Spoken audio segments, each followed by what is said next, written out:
2022 general elections.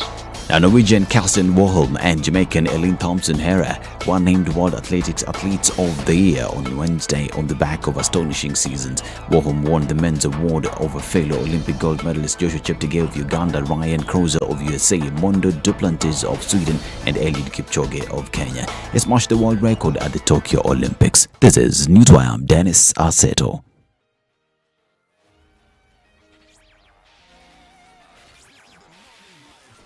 You know, when you see someone being jailed, a governor or two or someone who stole, then people will fear. Because our problem is not the borrowing, it's the stealing. We've become actually a nation of thieves.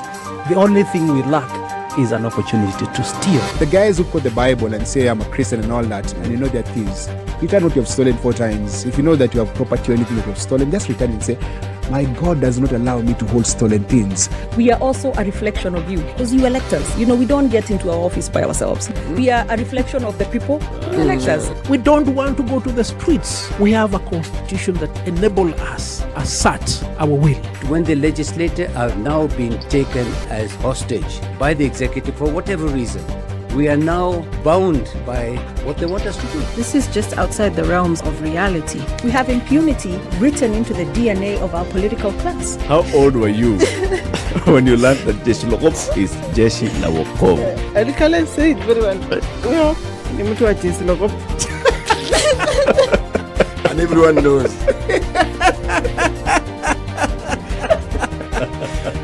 Okay. This is the Situation Room, the only way to start your day.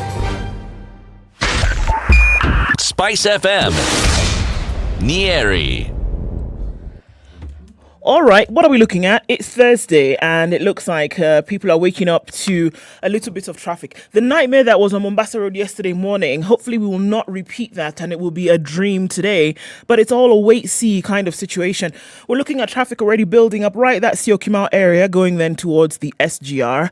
Dot of traffic as you go along. Nothing too terrible at the moment. You're going to get to Maradima. It's going to clog up just a little bit in and outbound. Thika Superhighway also building up just a little bit, and also at Kiambu Road it looks pretty good as you're going out into the city. Coming out of Westlands, also traffic just picking up. We're getting into the morning, but it looks like traffic hasn't yet woken up in most parts. But we're going to keep an eye on things, so when it does, we'll be ready to face it. If you're leaving now, it's a good time. If you haven't, might want to think about it. SpiceFMKE on Twitter is where you can get in touch with us this morning. Text on 40127. Are you ready? Okay. Spice FM.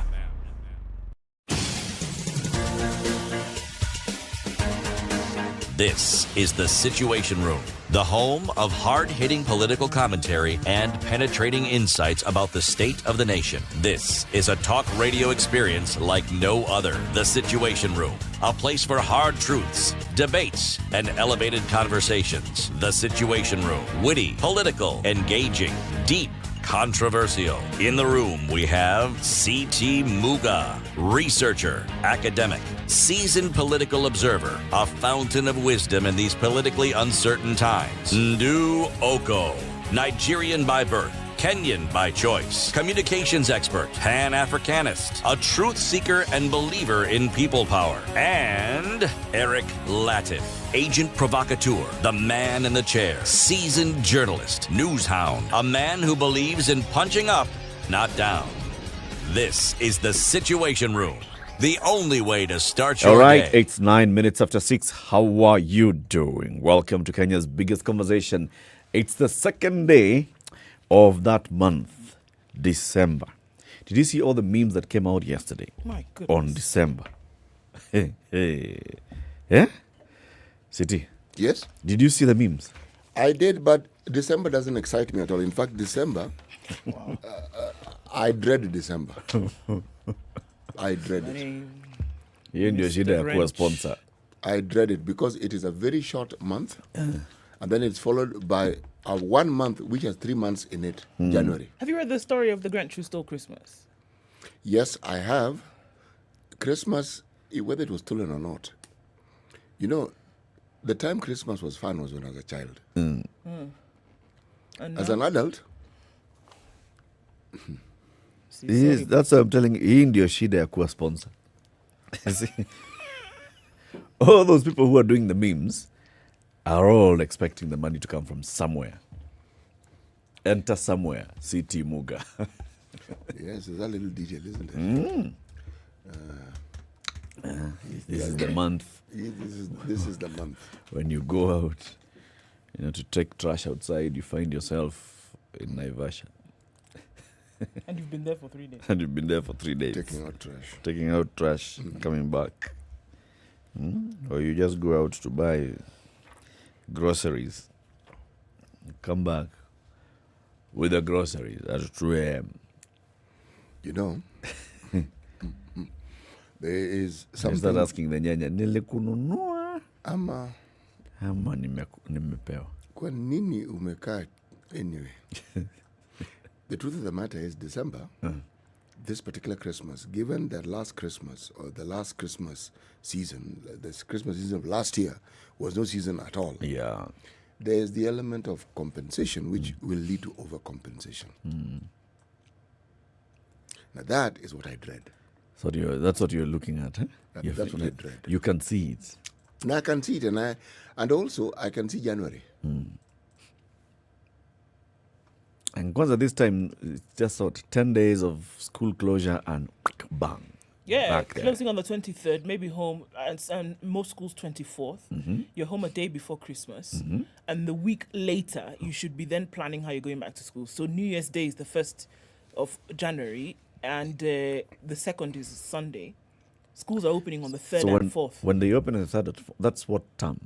That's third term. That's the 3rd term? Yes. So KCP is February? It's going to be sat in March. What? End of March. What? Yep. Hey. Okay.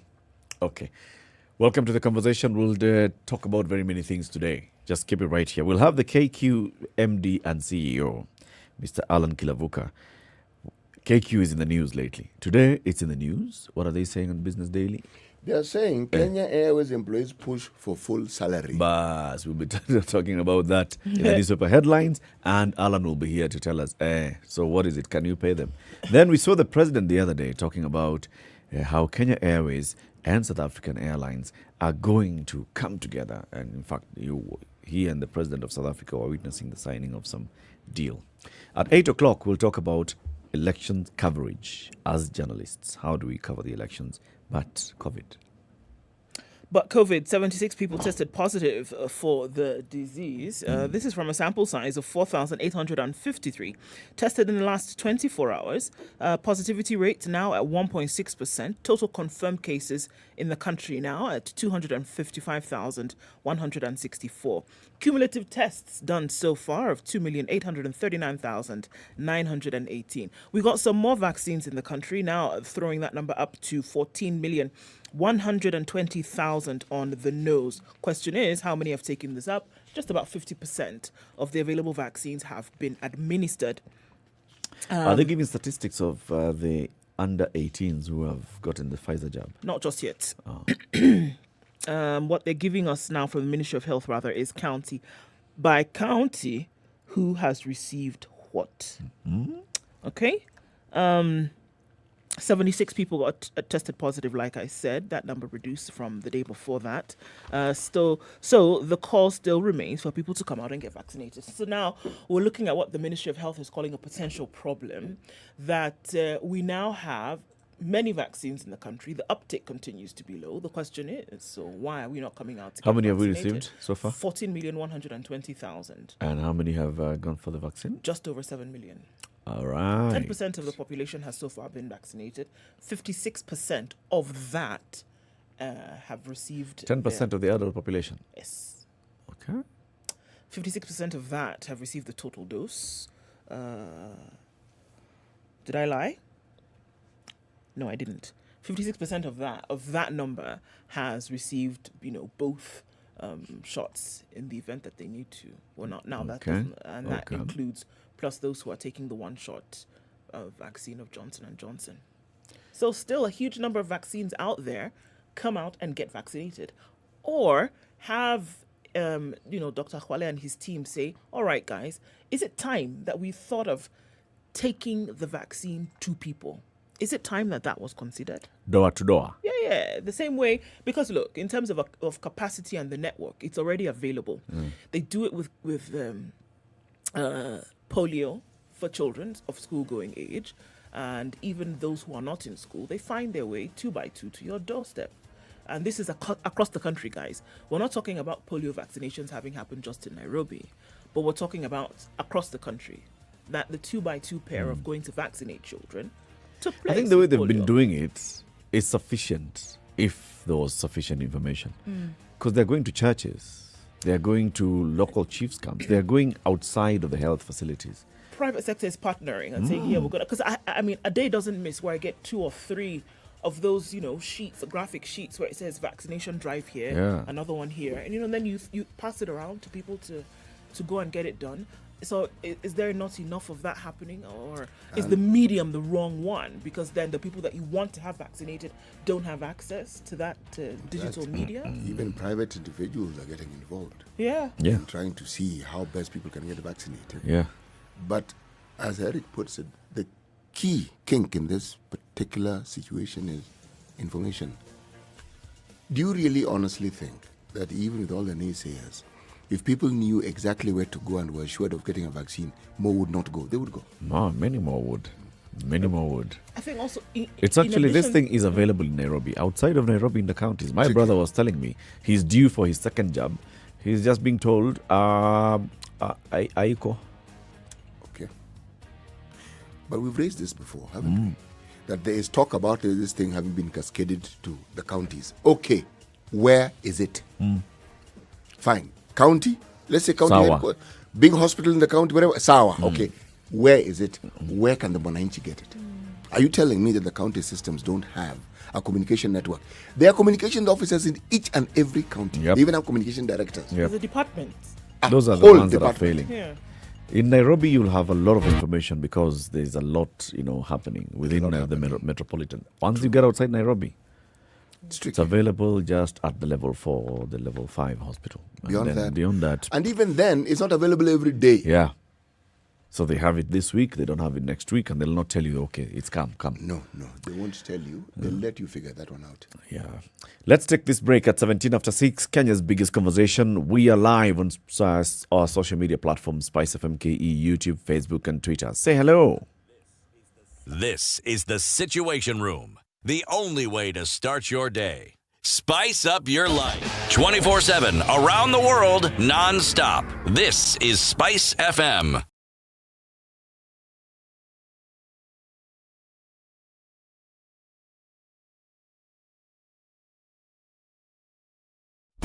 Classic soul, R&B, smooth jazz. There's a bit of a drizzle in certain parts of Nairobi. We're looking at cloudy conditions this morning at 16, highs of 23 and lows of 15, with a thunderstorm warning for the capital today.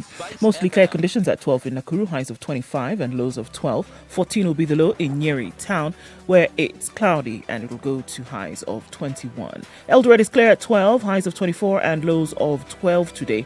And we're looking at mostly cloudy conditions for now. In Mombasa at 25, highs of 31 and lows of 24. Malindi, light rain at 27, highs of 31 and lows of 26. We're looking at clear conditions this Kisumu morning, going to highs of 29 and lows of 19. Kakamega is clear at 17 with highs of 30 today. Looking into Kampala, mostly clear conditions at 19, highs of 26. Dar es Salaam is cloudy at 24, highs of 30 and lows of 24. We're looking at heavy thunderstorms in Johannesburg this morning at 16, highs of 25 and lows of 15. Lagos is mostly clear at 26, that'll be today's low, going to a warm high of 33. Mostly clear conditions at 24 in Kinshasa, highs of 32 and lows of 23. Out in Beijing, going into early afternoon, sunny conditions at 10, highs of 12 and lows of 0. It's cloudy in Paris at 6, that'll be the high today, going down to lows of 1. Clear conditions in London at a chilly 3, highs of 5. And it's cloudy in New York Wednesday night actually, at 9 degrees. That'll be today's low. It'll just go to highs of 10. Spice FM. Spice up your life. Mature, intelligent talk every morning. Spice up yourself.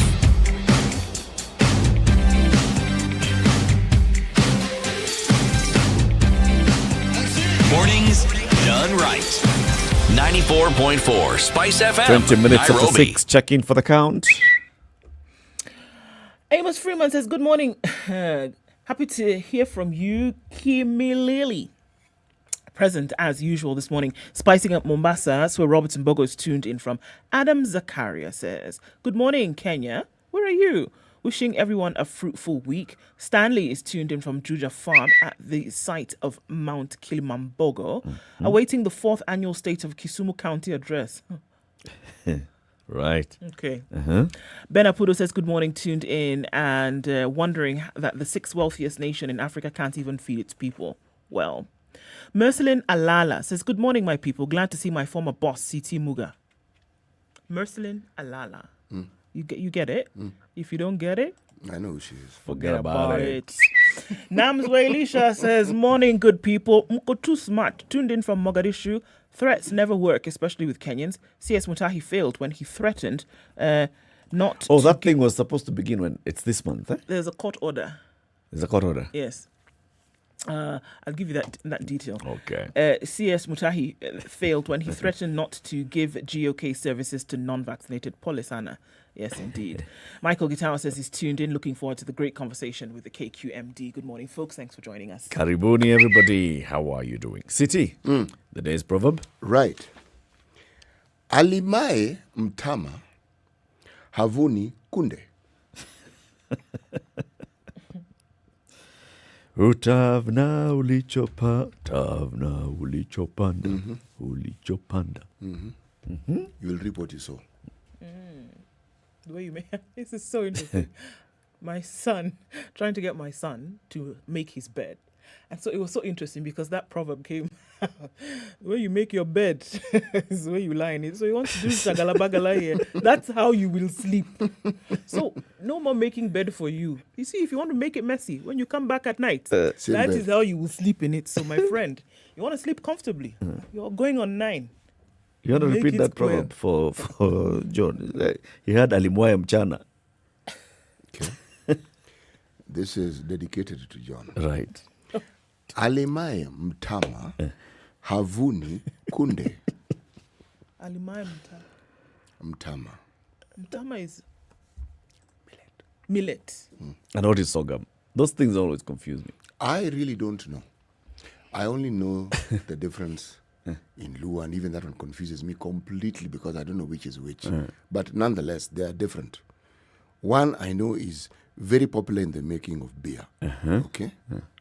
One was associated with ugali when you were young, the sort of ugali that you feared.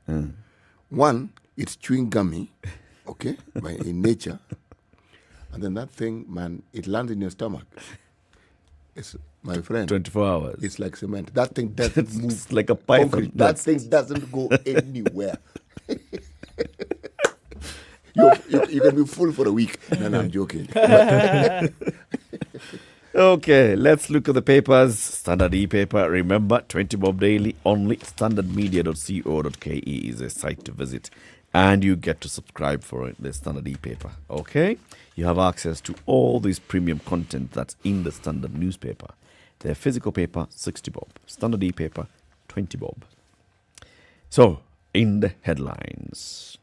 Yesterday, we saw some of these stories. You know, gentleman who was given life imprisonment tried to avoid it, rather tried to appeal the same, etc., etc. Yes. Because of what he did to his wife in terms of that abuse.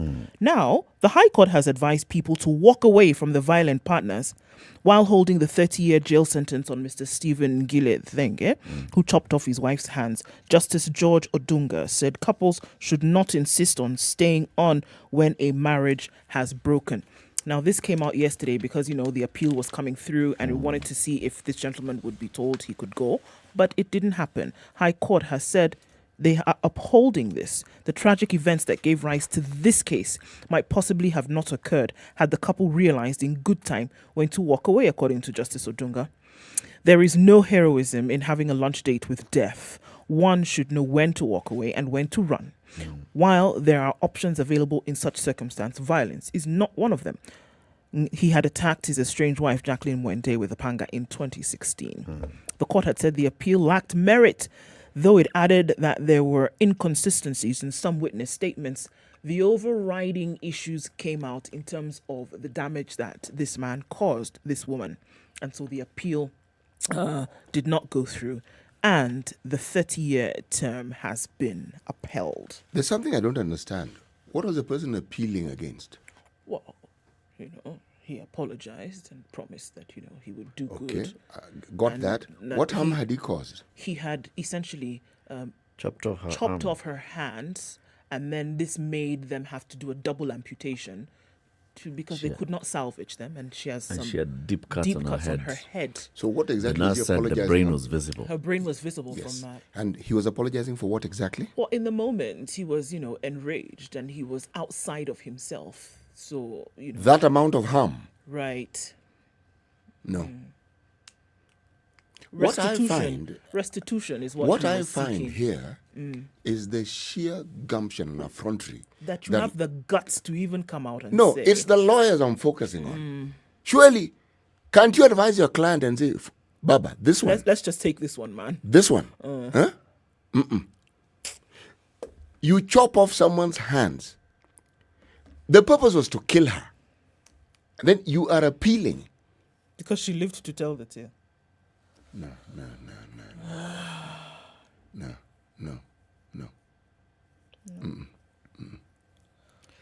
I understand that people have rights, but there are some rights which infringe on other people's rights. Indeed. Justice Odunga agrees with you and said, you know what? This is what we are looking at, above and beyond everything else. So we have some statements from witnesses that are amiss. We've lost some information here and there. But you know what?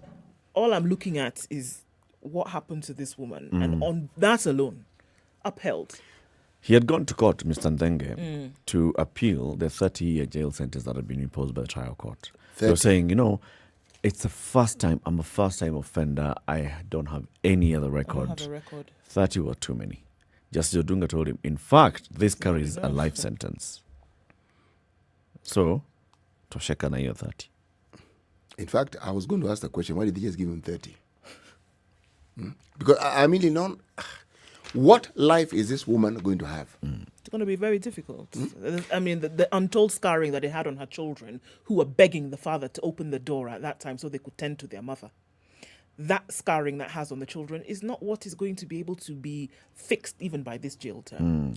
I mean, let's talk of a case I read of a drunken driving accident where some young person, I think in their early 20s, was injured, meaning essentially they were going to be an invalid for the rest of their lives. And the car even burst into flames. So the disfiguring.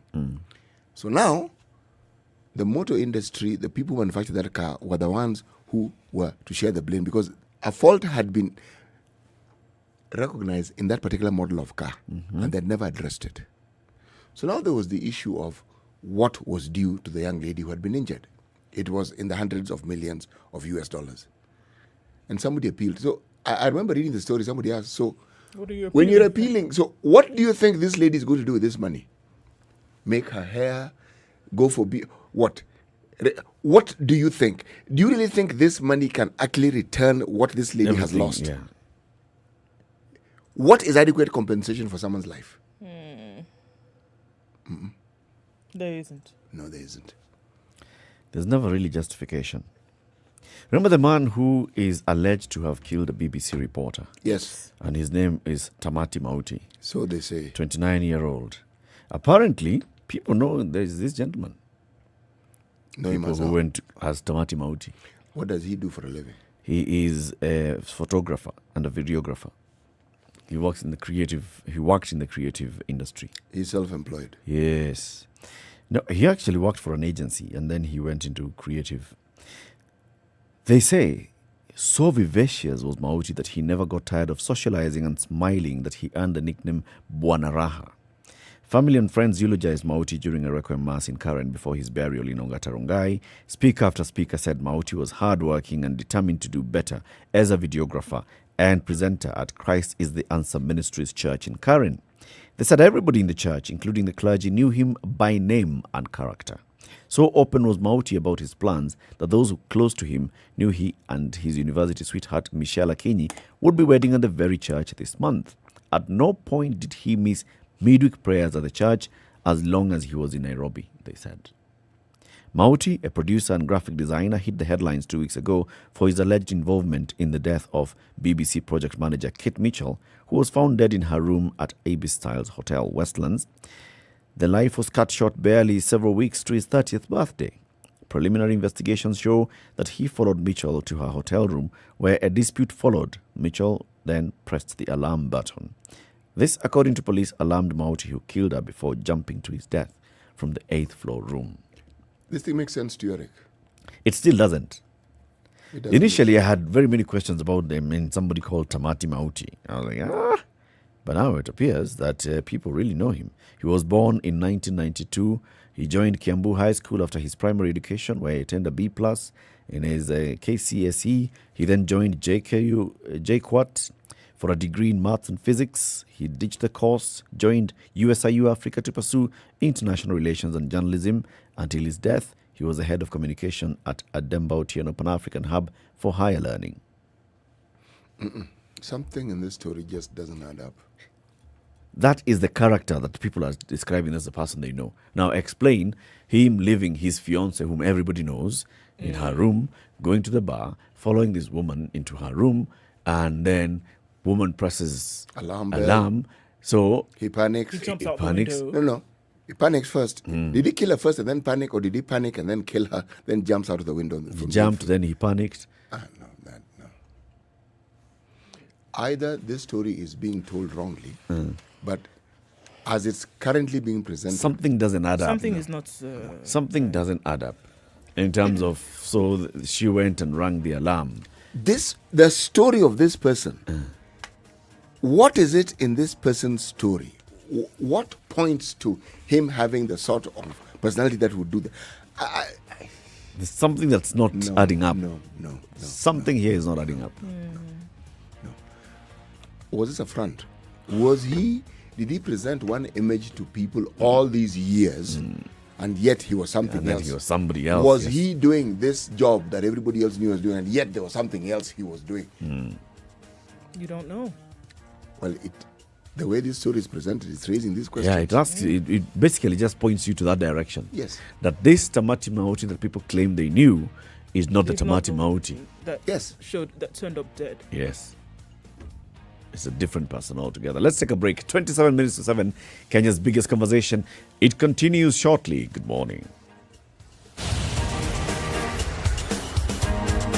This is the Situation Room, the only way to start your day. Spice up your life.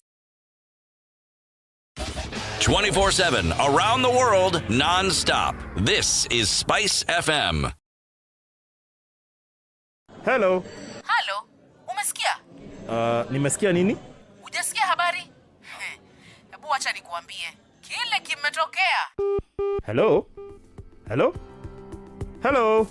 Don't wait for hearsay. Dial *550*1# to read the Standard e-paper from the convenience of your mobile phone for only 20 shillings from your telecom line, and stay up to date for a reliable source with over 100 years of experience with no additional data charges.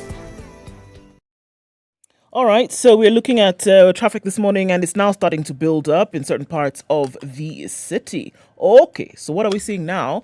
On Mombasa Road, that going towards Syokimau, that had started to build up quite early this morning, and it does continue. Heavy traffic then in and outbound. So part of that road where that U-turn off goes back into the city, that is being worked on. So we're still going to see some extended traffic there this morning. The southern bypass is looking good, but a lot of vehicles using that as an option to get away from Mombasa Road.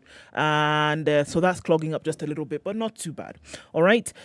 Jogo Road building up as well. The Thika Superhighway, not too bad right now. Just along that Pangani stretch is where you'll see a little bit of something. On Langata Road, also going towards Wilson Airport, that has slowed down a little bit as well. Apart from that, doesn't look too bad. Looks like the skies are going to open up into some rain, so you want to be careful. That definitely would affect traffic as we go along. All right, let's take a look at what it looks like in a short while on SpiceFM KE on Twitter. Talk to us there. Text 40127. Now, video on demand at its best. Imagine the ability to access back-to-back seasons and bouquet of hundreds of movies, documentaries, children's programming, exclusive show premieres before the rest of Africa, and original content featuring your favorite stars. I could go on and on, but this is all on Showmax. Now, you can choose from Showmax plans and register up to 5 devices. We talked about those 5 devices yesterday. Laptop, PC, smartphone, smart TV, a Chromecast, or gaming console, any of those. Showmax Mobile and gives you favorite shows through your mobile phone. Showmax Pro gets live sports streaming on all major leagues, music and news channels. And then there's Showmax Pro Mobile. Which one are you going for? I was actually not thinking of which one to go for. I was thinking that it could actually make a perfect gift for somebody in this Christmas. Abbas. It's a season for gifting. Yes. And this is the one. Yes, it's...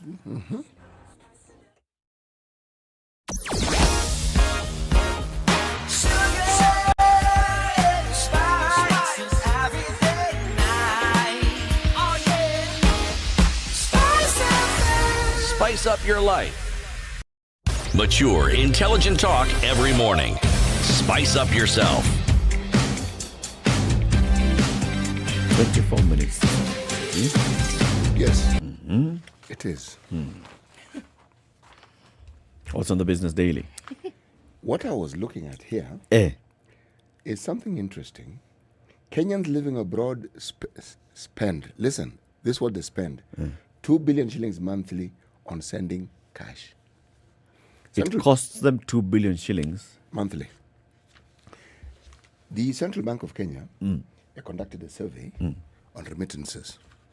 And they said that what the average cost of sending that money amounts to something like 8%. No, 7%, which is slightly lower than the 8% threshold that they say is what the rest of this particular region we live in costs terms as an average median cost. But of interest, if you talk about the amount, that the average that Kenyans send monthly, is 34.3 billion. That is 10 months to October 2021. That's what they sent. Okay, and it's a 20% jump from the 28.5 billion remitted according to a similar period last year. You see? Now, why is this cost important? Because essentially you're saying that this is the amount of money that somebody else is making from what you are actually doing. And they're saying it ought to be, what it ought to be is around 3%, not 7%. So on average, in the region, sending money to this region is 8%. Yes. But ideally, it should be 3%. Ideally, it should be 3%. If you're talking globally, it should be 3%. And our people on average are spending 7%. 7%. Yes. That's a lot of money. Change. So where is the money going? Is it bank charges? Which bank? From the source of no intermediary? The people who charge you for sending your money. So that is the source. Yeah, that's the cost of for you sending your money. So you do the maths, huh? It amounts to a very tidy sum, isn't it? That's a lot of money, man. You said 8 billion. Cost is 2 billion monthly. 2 billion every cost. Month. That is a lot. 24 billion a year. That's a lot. Oh, it's a lot of money. That's a lot of money. It's a lot of money. It's big business. Someone telling you that they do not make money from the third world. Lie. They make money at every turn. At every turn. Because remittances means it's not me sending money to my relatives in Kisii or my relatives in Nyandarua. No. This is me living abroad sending money to Kenya. To the relative in Nyandarua. Yes. Okay. Yes. That's expensive. An interesting story on page 25 of the Standard today. There's a woman who's been given permission by the court to divorce her husband. Why? Because he's become lazy.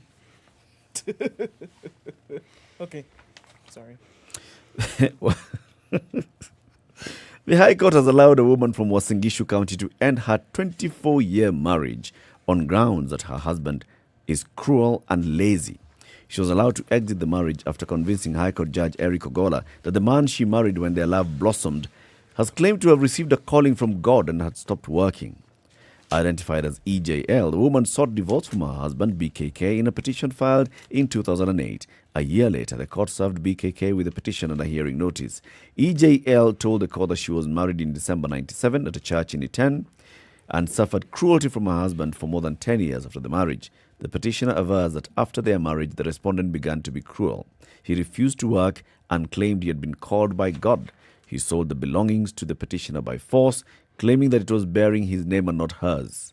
The woman also claimed that when she was sick and had to undergo an operation in 2006, her husband was not present to sign for consent for the operation and did not pay her hospital bills. She further says she's been forced to leave her matrimonial home since 2008 as she could not bear the cruelty anymore. After leaving, her husband sold every valuable asset they owned and continued to nag and abuse her.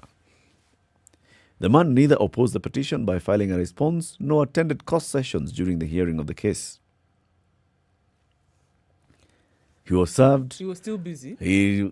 But he had, look, you're a human being. You're what? A judge. I'm serving the Most High. Man. Celestial. I'm serving the Most High. You're here on earth. Yeah. My assignment is from heaven. Yeah. It's very good. And he sold everything. He sold everything that they owned to serve God. Yep. Yeah. All right. So she can leave him now. She's been told, you know what? Just leave this man alone. Yeah. It's okay. So there's an election coming up next year, just in case you've forgotten. Yes. But the IEBC now has fired a warning shot on the 2020 polls. And they've said, polls form a threat to our mandate. The IEBC chairman, Wafula Chebukati, has accused the multi-agency forum, which is headed by Chief Justice Martha Koome, on election preparedness of encroaching on their mandate. 2 days after Chebukati defended his decision to pull out the multi-sectoral consultation forum on election preparedness and technical working committee for election preparedness, he appeared before lawmakers.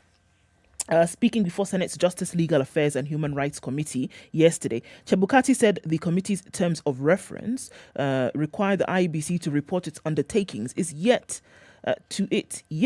it is populated by state agencies. Did you get that? Mm-hmm. He said the move would strip IEBC of its constitutionally guarded mandate to conduct and oversee elections. Chebukati said his decision to exit the committee arose from a meeting of the forum on Tuesday last week, in which IEBC identified the would-be interference. He said they required us to report on issues that touch on our mandate to another agency, one.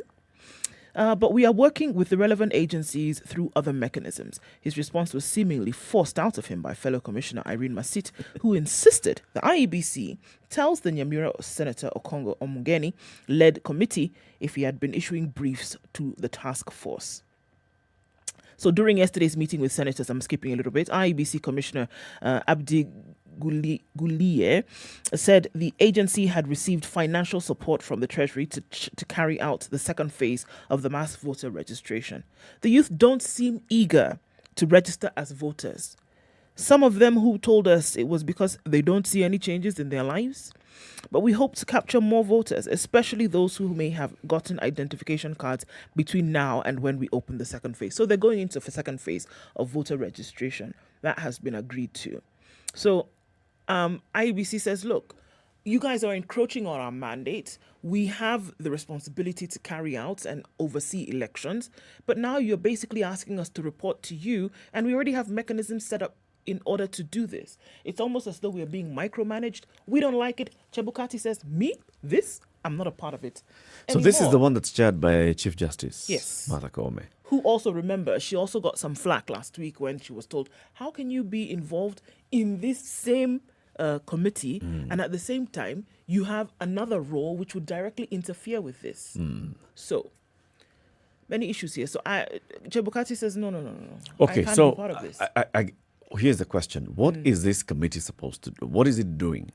Is it managing the election, or is it looking at everything that needs to be done? So, for example, it's multi-sectoral. You have the judiciary. The judiciary comes in. Judiciary, are you prepared? Do you have courts? Do you have judges? Do you have courts set so that in the event there are any complaints before the election and then after the election, you are set? Do you have everything that you need? Yes. That's number one. You, security, do you have everything that you need? That's number two. You, information. Do you have everything that you need? Okay, you IEBC, do you have everything that you need? You'd expect that that's what's happening. But now IEBC But Chebukati now says... Those things you're saying they do. That's our job. What? Being Those the things are judiciary and being the police. No. Being prepared and making sure that everything is ready. It is us who is supposed to ensure that preparedness around the country. So now you've brought somebody else to then check us. But that's our mandate. All these things that this committee then is mandated to do, that's our job, which is what he's saying. So I'm not going to double dip here. Let me just stick to my job. Just you do guys what can you carry on doing whatever you're doing. I'm not going to be part of it because I'm doing this here and I'm doing this here. And the preparedness and all of that, making sure it's pre, during and post-election that we have work to do. And then now you set up a committee to do our job. And then I report to you on what I'm doing anyway. No thanks. No thanks. This one is not clear, by the way, to me. On the one hand, I've always been a very, very big defender of IEBC's independence. So if their independence is being encroached, if they're being told, for example, come and we have to approve everything that you do before you do it, then that's an issue.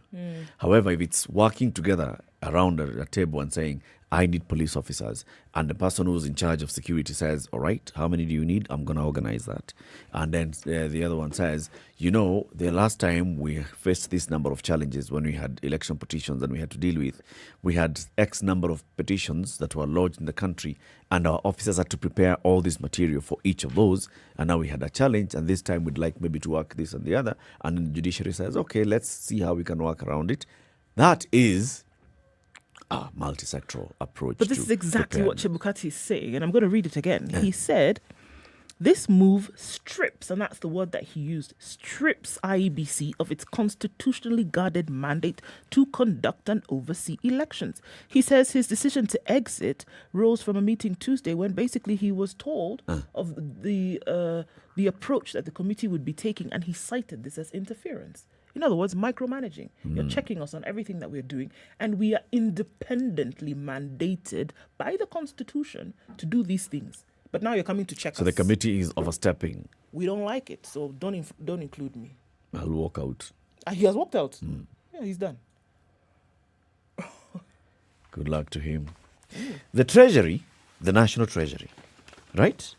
The National Treasury has been borrowing money on behalf of the government of Kenya, Sindio, and been managing our debt. Now, the National Treasury is warning that borrowing could become a crisis in the country, despite a growing economy. Now, this is not just some off-the-cuff remark. It's actually contained in a public debt management report for the 2020-2021 financial year, tabled in the National Assembly in October, where the National Treasury's report says the diverging growth rates implies that the stock of debt will eventually exceed the stock of GDP. Remember the president talking about how the economy has really grown during this time? And now we have so much. What we have done is we have basically borrowed heavily. We have doubled our GDP in a record 8 years, according to the president. It's no wonder that Kenya is projected to grow twice as fast as the sub-Saharan economies in the period of 2021-2022. However, our debt to GDP ratio stands at 68.1%, far from the sustainable level of 55%. And now the Treasury is saying, if we continue in this trend, we may have a couple of challenges. They are not saying what the solution is. Okay? They're just saying they may have a couple of challenges. That are similar to the ones we're already facing, or these are new challenges? Real challenges. Right. The ones we have... the ones we are facing now, we are not... Are not very real. They are not real because we are still able to service our debt. And what prompted real them challenge to would come be, up with this? It's just being honest. This is the honesty that we've been demanding. Finally. This, I see it as the honesty that we've been demanding. However, Eric, I'm sure it's contained somewhere in the middle of a report. Eric, that is honesty. Yes. When someone states the obvious, they're telling you, honesty is to go beyond the obvious. And say, folks, there are very many things surrounding the issue of the management of debt and the managing of your finances. For instance, like there's an office that we ought to have set up a while ago. There is some information we ought to have been giving you regularly. This debt management unit that we keep speaking about, we haven't been updating the information that is given to you, so that when people actually look for the details of what they ought to, they can actually find it. Or, guys, we're in a boat and there's no bottom to this boat. We're sinking. Yes. This is the situation as it is. That we are sinking. If we don't get out of it, we will be dead in the water. Yes. For me, that's the truth. So, there's something that I would like to refer to as Kenyan speak, okay? On the one hand, for instance, the Met have been telling us, folks, it's going to rain, it's going to rain. It's their job. Yeah. And then you look at the paper, there's an article I'm reading in the Star, and they're telling you, wild animals die as drought gets worse. So I'm saying, okay, this is good. Yesterday, I read of floods raging in the Taita Taveta area, all right? Yeah. Now, Tsavo National Park, there's drought. Now, I'm thinking, it's not unimaginable that that could happen. That it could be raining in one part of the country, another it isn't raining. Yes. There's an entire ministry that deals with nothing other than this thing called water. Cindy, okay? Remember, there's also another ministry called agriculture that deals with agriculture. Isn't it ironic that one part of the country, not very far from conservancies and national park, have more water than they know what to do with? Animals are dying because they're being drowned because there's so much water. Just down the road in Tsavo. Tsavo is in Taita Taveta, just so that for people who don't know, there's drought and animals are dying. Now, But City. yes, Eric. So it's rained over the weekend after a prolonged period of no rain. Yes. So weekend rain will not necessarily grow vegetation to feed the animals. Actually, I understand completely. Where I'm going with this is, well, it's twofold. One, there is a reporting issue and there's a negligence issue. How is it that we keep talking? You know, this isn't a new situation for us. Drought animals dying, the time they even died on Mombasa, you'd find zebras dying on the road. This isn't a new thing. I am saying something that happens this often. This is where I'm really going with this. You're telling me all those brains, all that human resource that is supposed to ensure that such things are mitigated against, you are telling me that they have been unable to understand how to mitigate. This is where I'm going with it. Pertinent question. I'm sorry.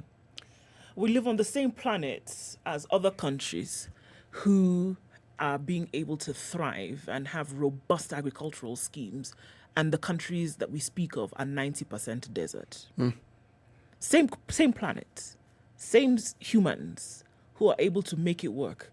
And so I hear you when the very first thing you said was, we have a Met who tells us it's going to rain. We know. It's been bad in terms of the drought, but it's going to rain. So we know that there are certain things that you can do. When it rains. Yes. Or be prepared for that when it rains, that you would have been able to either collect water, have reservoirs already set up so that you can collect it, because the amount of rain that has come over the last 7 days, for example, adequate to collect. It is enormous, and most of it will go to waste. It really depends on what you want to do. On a light note and on a more pleasant note, okay? There is a gentleman by the name of David Gikaria. He's the Nakuru City. Yes. East MP. He has proposed a bill, an amendment to the penal code. Okay, the penal code that we speak of here it's an interesting penal code, that one. It's section 182 of this particular penal code. And it lists that those who are engaged in sex work in public places,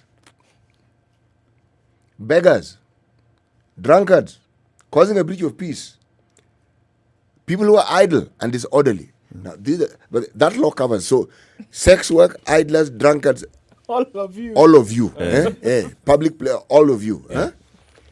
The law is very clear. You can be jailed, you can be incarcerated. Now, he is seeking for a repealing of this. What does he want to happen to these folks? So that sex workers do not just apply your trade quietly like everybody else. In public. Sell your vegetables quietly. And this allows the county government to collect revenue. If you legalize it, then it means that it's a revenue earning. Venture. So basically, it's a very long route of trying to legalize sex work. Yes, the headlines actually are very clear. What does it say? MP pushing to legalize sex trade, because the trade exists. So now let it be legal, folks. Now this one is going to bring some genuine hoo-ha. It is. But it's also legalizing being idle. Idling. Yes, idling. I was about to say idolatry. You know, it's really amorphous. How do you determine idling? Sikukaa tu hivyo bila race. Yes. So if you stand in the middle, if you stand in the middle of, race. Yes. Kama ukaje kanyanga race. Uko idle. So if you stand in the middle of an aisle, say in Nairobi City, and you're staring at the sky, you know you're idling, you can be arrested. Well, you could be having an issue, man. You know how you can black out because stress is too much. So you can't even be arrested for having a blackout moment. You may even have ruptured like a small blood vessel. And there's a momentary loss of awareness of your wherewithal. Yes, and idleness. But that will really be good if you actually removed that archaic piece of law. That because many youth have complained that police arrest them and you're taken to court on just those trumped-up charges. Nimeona umepita hapa Idling. Yes. You've passed here twice. And loitering without intent. Yes. Without intent. You know, many of these laws were nestled under the municipality laws. In fact, even laws that criminalize sex work were often nestled in the municipality laws. Now, let me tell you something that used to happen in the olden days, as in the previous century. There was always an officer who was in charge of health in the municipalities. Their job was to go to night spots and establishments where these individuals, these citizens plied their trade. And there was a green card. Meaning, you are required to go and have a regular check on a weekly basis to determine that you didn't have an STI. And if that card wasn't stamped, you would be told to either go out or you'd be arrested. But so long as it was stamped, it means you were okay you are to legal. ply your trade. And that's what they did. Meaning, on the one hand, there was this law criminalizing it, but on the other hand, there was a safety measure. We said, okay, if this is what you're going to do, you need a green card. So that green card, more or less in my mind, was like an ID. They didn't say it was, but it was. It was. You're found in a nightclub, a night spot. You're found, at night. It's what they asked for. Yep. Now, we're saying remove all that and just make it legal. My friend, I'm waiting for the storm. It's brewing. It's brewing. I'm waiting. It is. It's a new city. Nakuru is a new city. It's the city of the future. So and they're all already these other showing things being sorted. Yeah. They're showing that they want to contend with. They are ahead of the times of everybody else. Daniel says, really quickly, Eric, I've just been informed that Kenyoro Secondary School, where my daughter goes to school, is on fire as I update this post. Please, President Uhuru, ban boarding schools immediately. Okay. This is the plea. It continues. We'll So follow this up on that fire story. thing, And we'll Daniel, check out. once you get more information, just share it with us Yeah. as well. And let's see what's the cause of the fire, what happened. We hope that your daughter and all the other students and the school community are safe. Poleni sana as that happens. Keep it right here for more conversations in the next hour. There's this story as I read as we go into the top of the hour, okay? It's on the business section of the Standard today. It's also, of course, on Business Daily. Kenya Airways says it's unable to pay pilots their full salaries despite an improvement in the airline's performance following a period of devastation by the COVID-19 pandemic. The KQ Pilots Association had written to the KQ management demanding full payment of their salaries and allowances that were cut to help the carrier pull through the coronavirus turbulence. All employees in the company have been on a reduced salary since April 2020. The Kenya Airways MD is going to be with us in the next hour, right here, Alan Kilavuka. We'll be talking about this. So, yes, the airline is back into operation up to 90%. So why don't you just give people the money? Sure. Surely. Well, he's among those that took the heaviest pay cuts just soon after he took over as MD. So he'll be telling us more about that. Keep it right here. This is Kenya's biggest conversation, The Situation Room. Good morning. It's 7 a.m.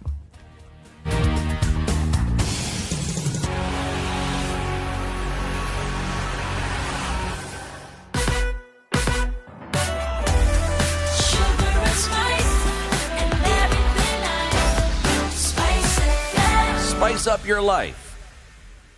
The latest news from around the world. 94.4 Spice FM. This is Newswire. Dennis Aseto. Politicians participating in public fundraisers after December 9th, 2021 will be committing an electoral offence and will be banned from running for office during next year's polls. This is according to Independent Election Boundaries Commission Chairperson Ofula Chebukati, who maintains that the deadline for holding such fundraisers will elapse after the aforementioned date.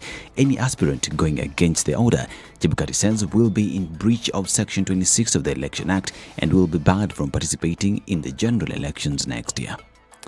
President Uhuru Kenyatta has told off Deputy President William Ruto and his allies for criticizing the handshake between him and ODM leader Raila Odinga. Speaking during the inauguration of Nakuru town into a city, the head of state lauded the pact between him and the former Prime Minister as the key reason for peace, unity and development currently experienced in the country. President Kenyatta cited a time when the nation was experiencing political instability due to political differences, but he made the ultimate decision to work with his rival at the time to unite Kenyans. Orange Democratic Movement Party leader Raila Odinga has hinted at the rise of the Building Bridges initiative that purportedly ended early this year. Odinga, who was speaking in Nakuru during the town's designation into a city, said the initiative is on break and will soon return. The former premier explained the BBI process as an initiative centered on uniting Kenyans, which he said has led to the formation of the Azimio La Umoja rallying call in a bid to eradicate tribalism. And Nairobi has been ranked the overall best city to live in by expatriates.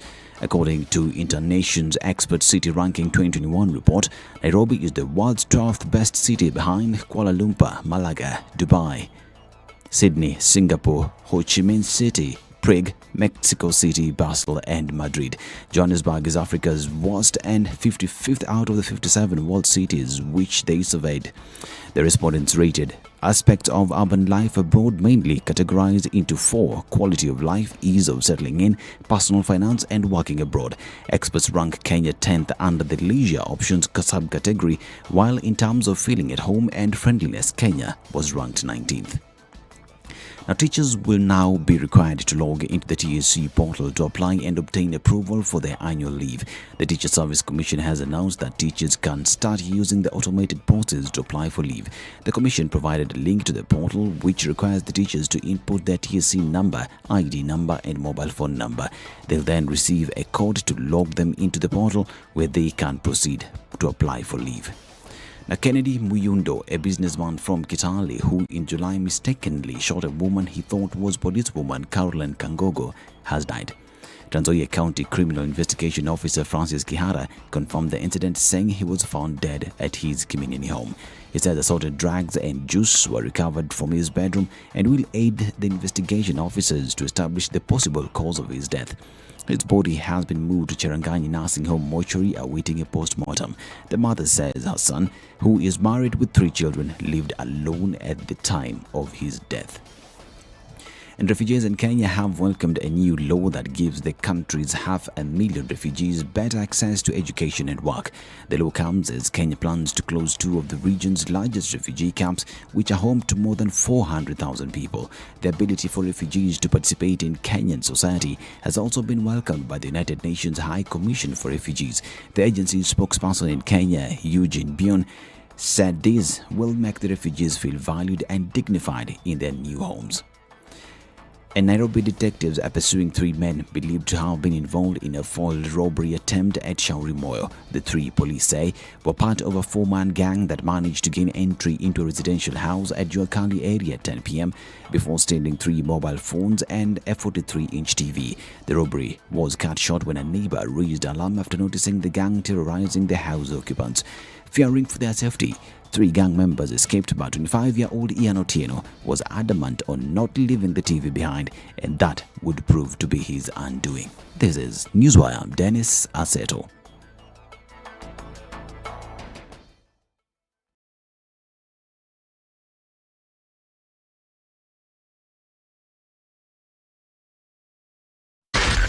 Spice FM, Nakuru.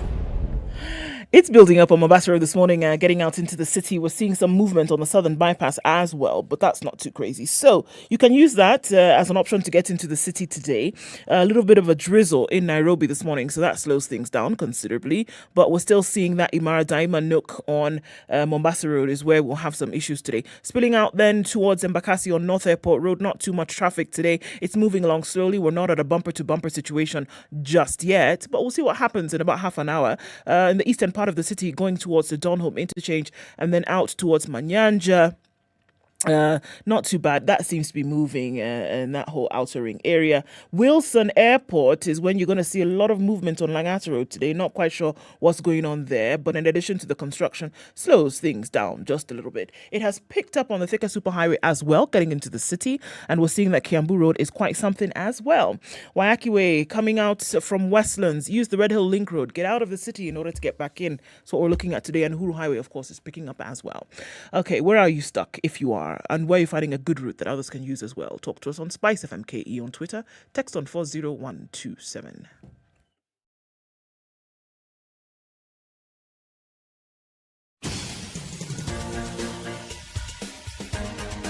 This is The Situation Room, the home of hard-hitting political commentary and penetrating insights about the state of the nation. This is a talk radio experience like no other. The Situation Room, a place for hard truths, debates, and elevated conversations. The Situation Room, witty, political, engaging, deep, controversial. In the room, we have C.T. Muga, researcher, academic, seasoned political observer, a fountain of wisdom in these politically uncertain times. Ndu Okoh, Nigerian by birth, Kenyan by choice, communications expert, Pan-Africanist, a truth seeker and believer in people power, and Eric Latiff, agent provocateur, the man in the chair, seasoned journalist, news hound, a man who believes in punching up, not down. This is The Situation Room. 7 minutes after 7, a very good morning to you. How are you doing at 7 after 7? I've just said it's the second day of December 2021, the month of Sherehe, and CT Muga has the day's proverb. Yes. Alimaye mtama havuni kunde. Alimaye mtama havuni kunde. Yeah. He who plants millet does not harvest beans. Now, kunde is beans. Yes. People eat the leaves and they assume that is the key produce. Just had an epiphany moment. That kunde is beans. But it is not. No, him is thinking of the leaves. It's like someone eating pumpkin leaves and referring to the leaves as the pumpkin. Right. No. Okay. No, so the leaves kunde is of not the beans. Huh? The leaves of the beans is what you eat as a veg.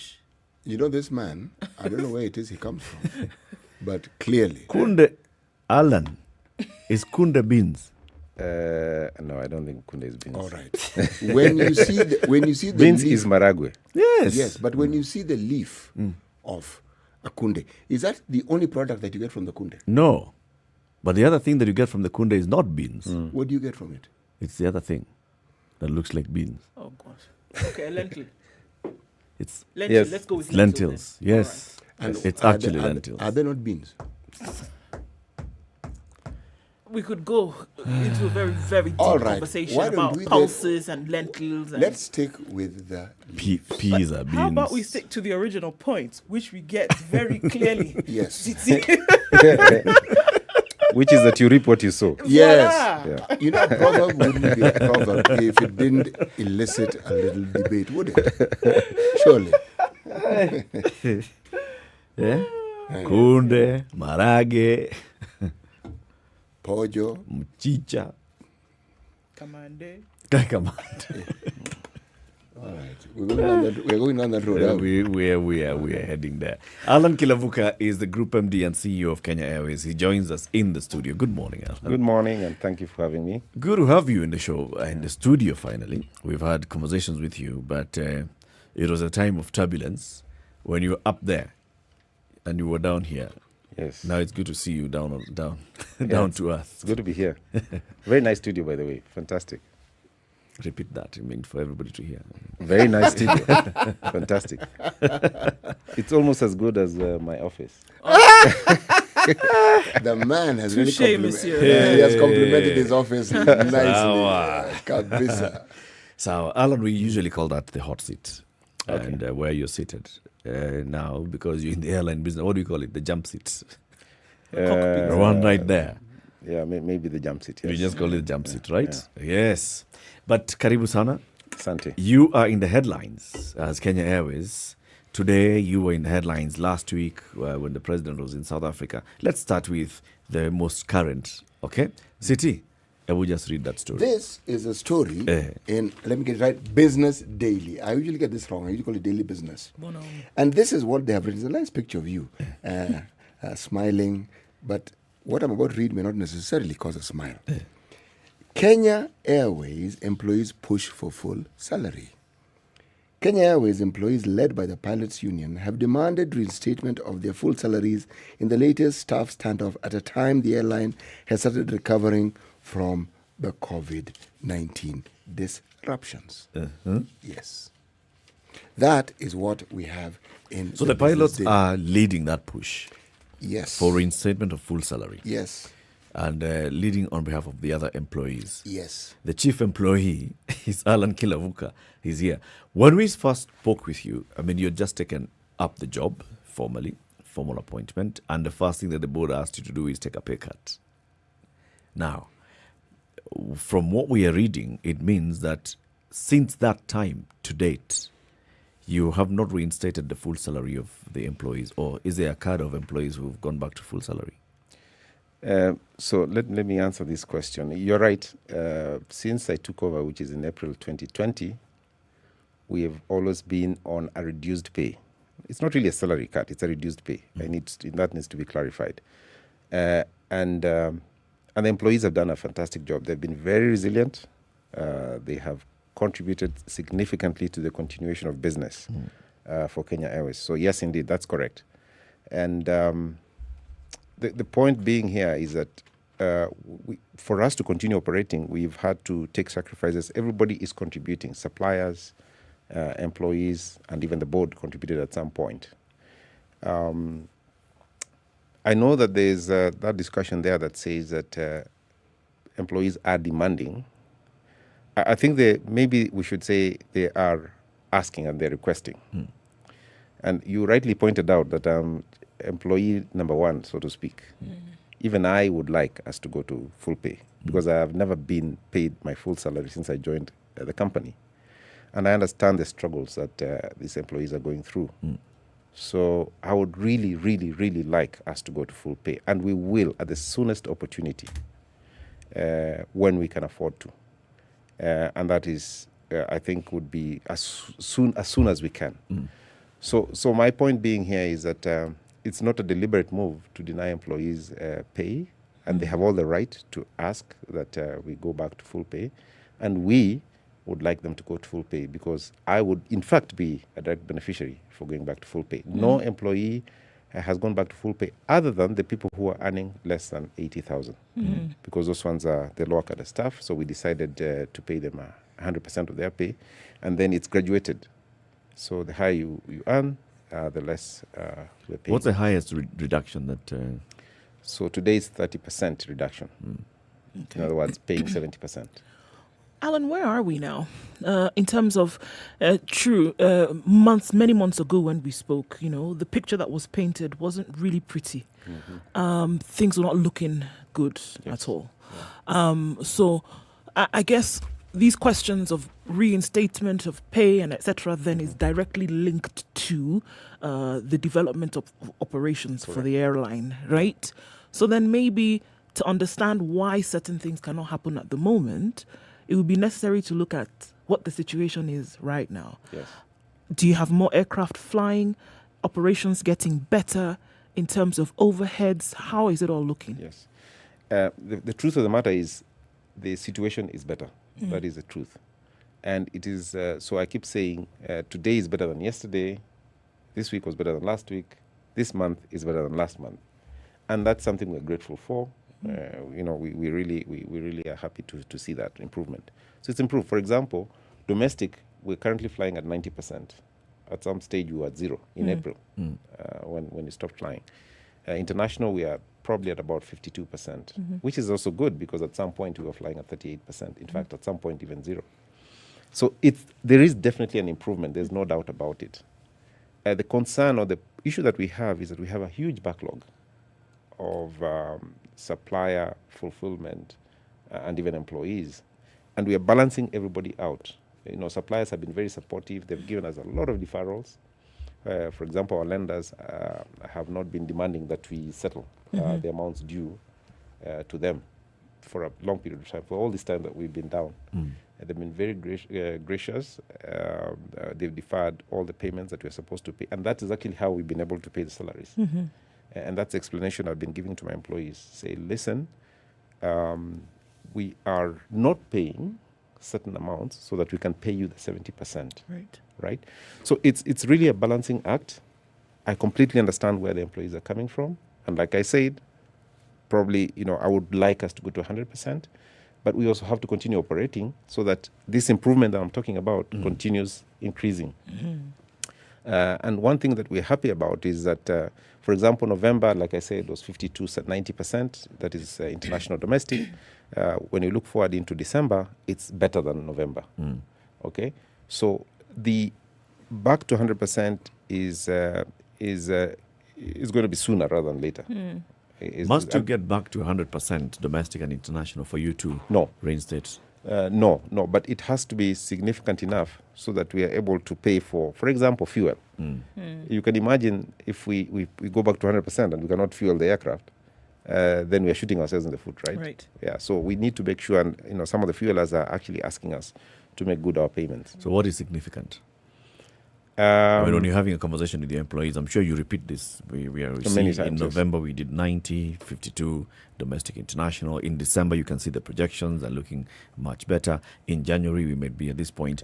Maybe you give them an indication. If we get to 65% international and we sustain 90% and above domestic, then we can have this conversation. So what is this ideal? So actually it's not really a percentage because there's many things at play. There is the quality of the revenue that we're earning. In other words, in December, for example, which is high peak season, the quality of what you earn is more, right? So you get more inflows. So if you get more inflows, in other words, you could be at 60% and the quality is high. In other words, the yield is higher, right? And so you get more inflows. So it depends on the cash available, not on the increase. Because you could go to 60% and it's very, very low quality yield, if you know what I mean. So what we are doing is we modeled how much money we need in terms of cash so that we can get back to closer to 100%. In fact, one of the things that we were saying is, should we creep up to 100% or should we accumulate so that we can give our employees a good 100% and move forward? And also what we want to do is, when we move up, we want it to be sustainable. So that you don't keep yo-yoing. You go up to 100%, back to 50%, and so on and so forth. And that's one of the things. And actually, another thing that we did is, at some point, we paid 19% last year because we could not afford anything more than that. And the employees were gracious enough to say, if that's what you can afford, that's what we'll take. And then we moved up progressively from 19%, we went to 35%, and then to 50%, and now 70%. Now, we've been at 70% for a while, because we also have to balance out other obligations. And the next thing is what we want to do is ultimately, hopefully, go back to 100%. The debt is an issue. Yes. Debts owed to suppliers is a big issue. And I think this is what you've said in terms of a lot of revenue then goes towards sorting that out. How far is it? How far are you then in saying, okay, at least we've reduced this significantly? So what we are currently doing is negotiating with suppliers for a restructuring of the debt that we have to both the lenders and to the suppliers, because there are two categories of obligations. One to the lenders, in other words, banks and so on, and the other one to suppliers, is the people who give us operational support. So for both categories of obligations is to negotiate with them is to how to restructure how much we owe them. Yes. And of course, for that, we will need support. So there's a lot of things that play in the background of restructuring that. But even that aside, at the same time, we're also trying to increase our revenues by upping our numbers, increasing our utilization, and so on. So as that increases and we are able to negotiate with our creditors and our lenders, that will be a sweet spot for us, and I think it will make us sustainable going forward. So if we are able to collect money, which enough cash flows, then that will mean that we are able to increase how much you're paying to suppliers. But at the same time, if we're able to negotiate, it will make us more sustainable going forward. So we are doing two things at the same time. How do we take care of employees and people we owe? But then how do we also restructure the balance sheet for long-term sustainability? The issues of Kenya Airways, I think many of them are nestled in my view, mistaken notion that it is COVID that caused this problem. Kenya Airways had problems long before we knew even COVID existed. That is true. So essentially, COVID simply laid it bare, just so that you could actually see it for what it probably was and we didn't know. No, I think we knew it, Muga. I think we knew the airline. I mean, for the long, like you rightly said, the airline has had lots of issues for a long time. What COVID did, it didn't lay it bare. It made it much, much worse because it was bare already. I mean, it was loss-making. That's a fact. We were cash-strapped. That was a fact. But what COVID did, it took a very bad situation and made it much, much worse. You know why I say it laid it bare? The only time you realize somebody's unwell for most people is when they're hospitalized. They could be walking about, they're actually very unwell, but they would say they're just slightly ill. But when you're hospitalized, now when you know you're really sick is when you're in the ICU. So now COVID took you to the ICU. And then power went. Yes. In the ICU. Power went in the ICU. And the generator didn't have fuel. Not only that, there were two nurses who are assigned to the ICU. They went on strike. They went on strike. That's COVID now. That's COVID. That's a good analogy. That's a good analogy.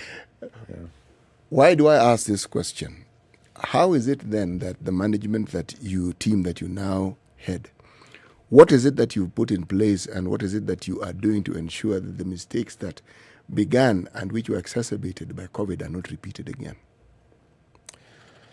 Yeah, so you're talking to the strategy. Yes. Okay. So a few things.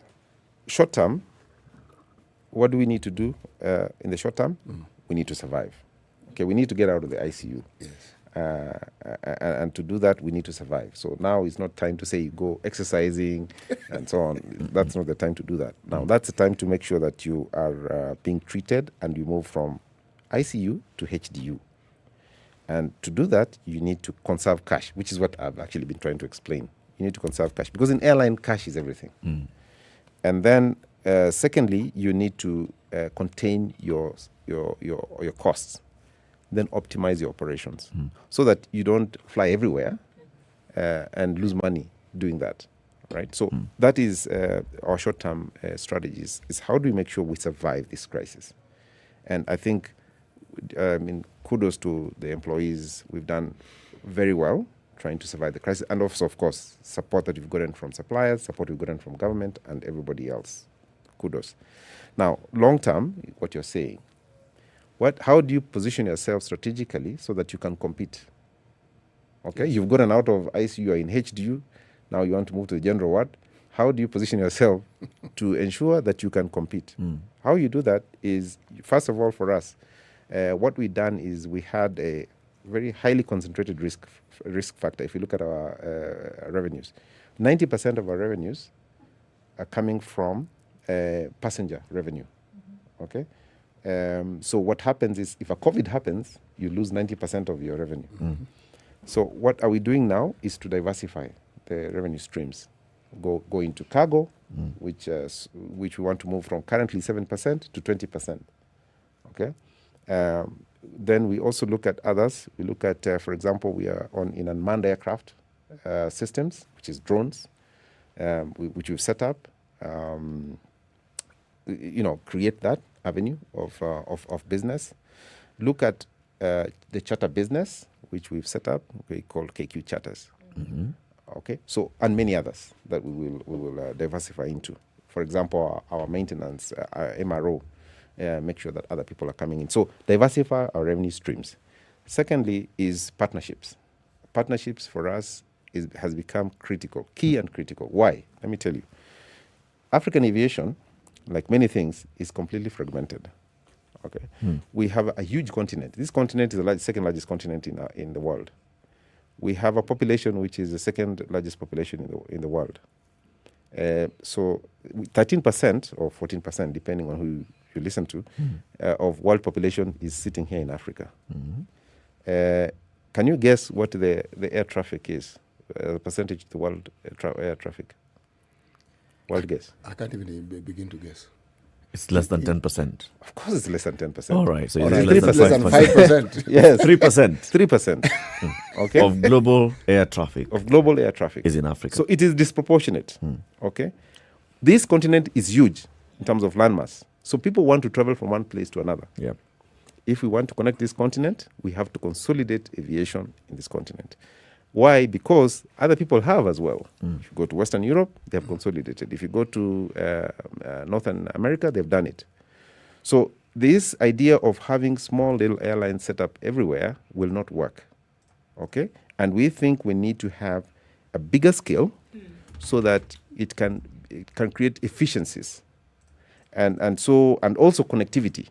Right? And if we have efficiencies, if we have more connectivity, the cost will drop. Unit cost of operating will drop, and then we'll create more points of connection. It will increase trade. The benefits are endless. All those things that you're saying, Alan, I mean, they don't sound like they are coming from home. Within the region, Uganda have just relaunched their airline. Rwanda are going gung-ho. Tanzania are also doing the same. Ethiopia was giving us a proper kicking before they started having their problems. So this whole conversation about consolidation seems just to be, an Alan conversation. Well, it is an Alan and other like-minded. So we've just had this discussion. We just signed an agreement with South African Airways, and a partnership framework agreement to achieve exactly what I'm talking about, consolidation. So the idea is that by 2023, that is South African Airways and Kenya Airways, will co-start a Pan-African airline exactly towards achieving consolidation of the African airspace. And it's not an exclusive club. Hopefully others will join us, or others will see this reasonable to join us. And this, to me, will change the aviation space or the aviation face in Africa. If you think about the two hubs, very key hubs in Africa, and if you can get one in West Africa, even better. Where now we're giving opportunity to customers to fly using either of the hubs. We can connect as many points as possible. We become bigger, so we optimize the use of assets. We have two sets of assets which we can utilize and optimize. We share expertise, we share training, and so on and so forth. I mean, really, if you really think about it, it's actually a no-brainer, right? No, let me ask this question. What you're saying sounds really good. It really sounds good. Now, there are such partnerships. You have Star Alliance, you have Flying Blue.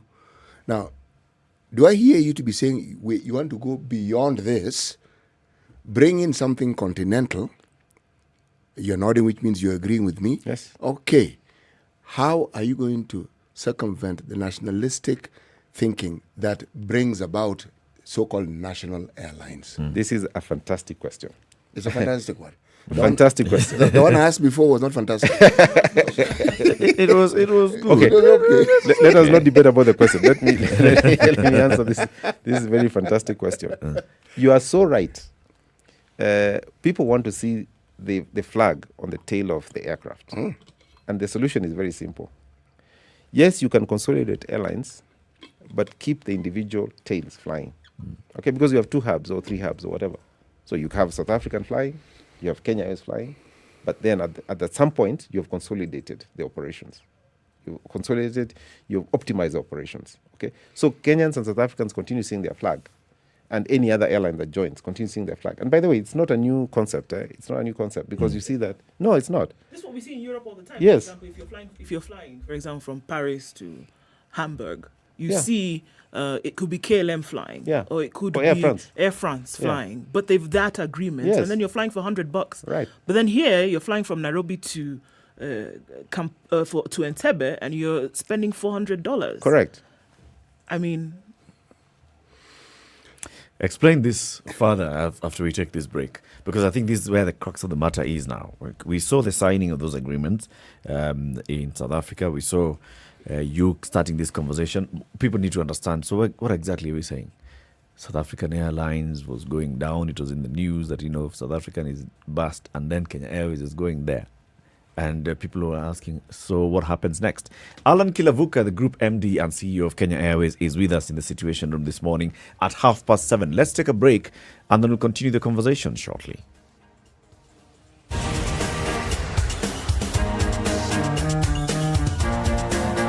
This is the Situation Room, the only way to start your day. Spice up your life.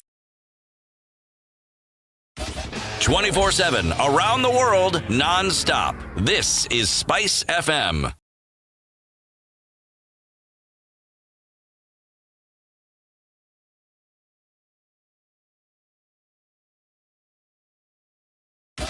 "24/7 around the world, non-stop. This is Spice FM.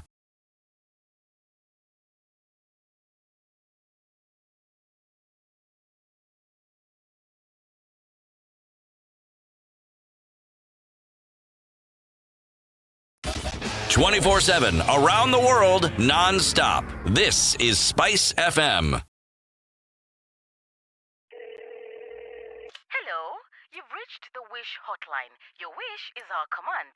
Hello, neza make a wish. Unaweza. What do you want to wish for? I wish ningeondoa stress ya storage, packaging na shipping to my customers so I can focus more on growing my online business bila hizo hassles. Try Sandy. Sandy? Yes, Sandy. You can download the fulfillment app and begin fulfilling with Sandy today.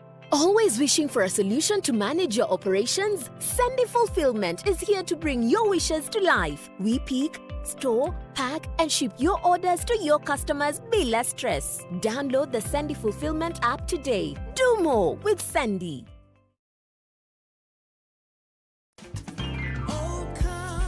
The events of the past 2 years have seen the Christmas season lose its charm and excitement, but all that is in the past now. This December, Tis the Season is bringing back the spirit, the joy, the essence of Christmas with a Kenyan twist. Tis the Season invites you, your family and your loved ones to the Junction Mall, Nairobi on the 10th, 11th and 12th of December for Tis the Season, a very Kenyan Christmas directed by Atemi Oyungu with music by Eric Wenaina and produced by Sheba Hast. Get your tickets now on Ticket Sasa. Come one, come all, and let's make merry and have a jolly good time. All guidelines set by the Ministry of Health. The weather with Spice FM. Okay, the rain's coming down in pelts in Nairobi. We're looking at cloudy conditions and rain for most parts of the morning, highs of 23 and lows of 15. 13 degrees and sunny in Nakuru City, highs of 25 and lows of 13. It's cloudy in Nyeri at 16, highs of 22 and lows of 14. And Eldoret is sunny at 15, highs of 24 and lows of 13. Mombasa, cloudy conditions at 27, highs of 31 and lows of 24. And we're looking at cloudy conditions in Malindi at 28, highs of 31 and lows of 26. It's sunny in Kisumu at 20, highs of 29 and lows of 19.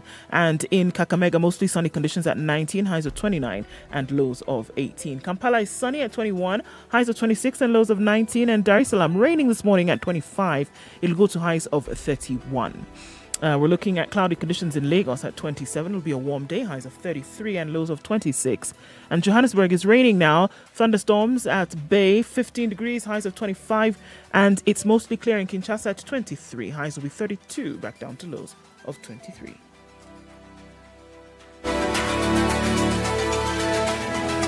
Are you ready? Okay. Spice FM. All right, looking at what's going on to North Airport Road today. A lot of traffic coming off of Mombasa Road, and that slowed considerably. In and outbound traffic around Imara And we're looking at the Lekoni interchange. Then spilling off to the southern bypass today. That's moving very, very slowly. Jogo Road is not too bad today. Okay, no, that's a lie. It's bad. It doesn't look good as you're going towards the City Stadium roundabout. Picked up some traffic there.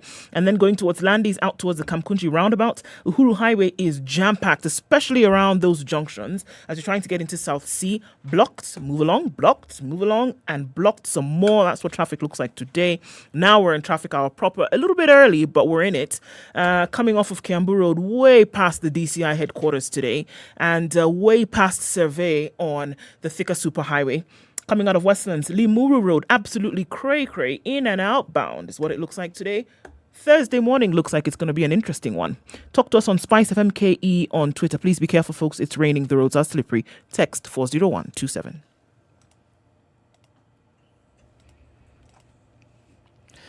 Okay, so it's Thursday, the second day of December, and tonight at about 11-something p.m., Man U will be hosting Arsenal and losing at home to Arsenal tonight. Yeah, if you are not going to be anywhere around near TV, you can actually catch this game live somewhere. The one I just talked about. Arsenal, that game. Football, the one you said is your favorite thing. Man United plays football. Whose favorite thing? Yours. You said football. You love watching sports. No. Okay, you said sports. Yes. Football is a sport. And you determined that the sport I love is football. Okay, so you don't love it. Sports. Man U will be playing Arsenal tonight. And if you'd like to catch up on that game, you can watch it anywhere on Showmax from your mobile device, or you can be wherever you are on your laptop or on your any other gadget with Showmax. Showmax Pro gives you live stream of these kind of games all over. Plus, if you have Showmax Pro mobile, you can also catch it on your mobile device. Do they have athletics? Yes, when they're live. Just asking. The soothsayer here thinks I only watch football. And rugby, the one you like also. And rugby, the one you like. Yes. Showmax.com is where you log in to find out all the details. I'll be telling you how you can subscribe to Showmax and what you get. 1 month free if you subscribe to Showmax today. And CT can also gift you with Showmax. Yeah. My business advisor.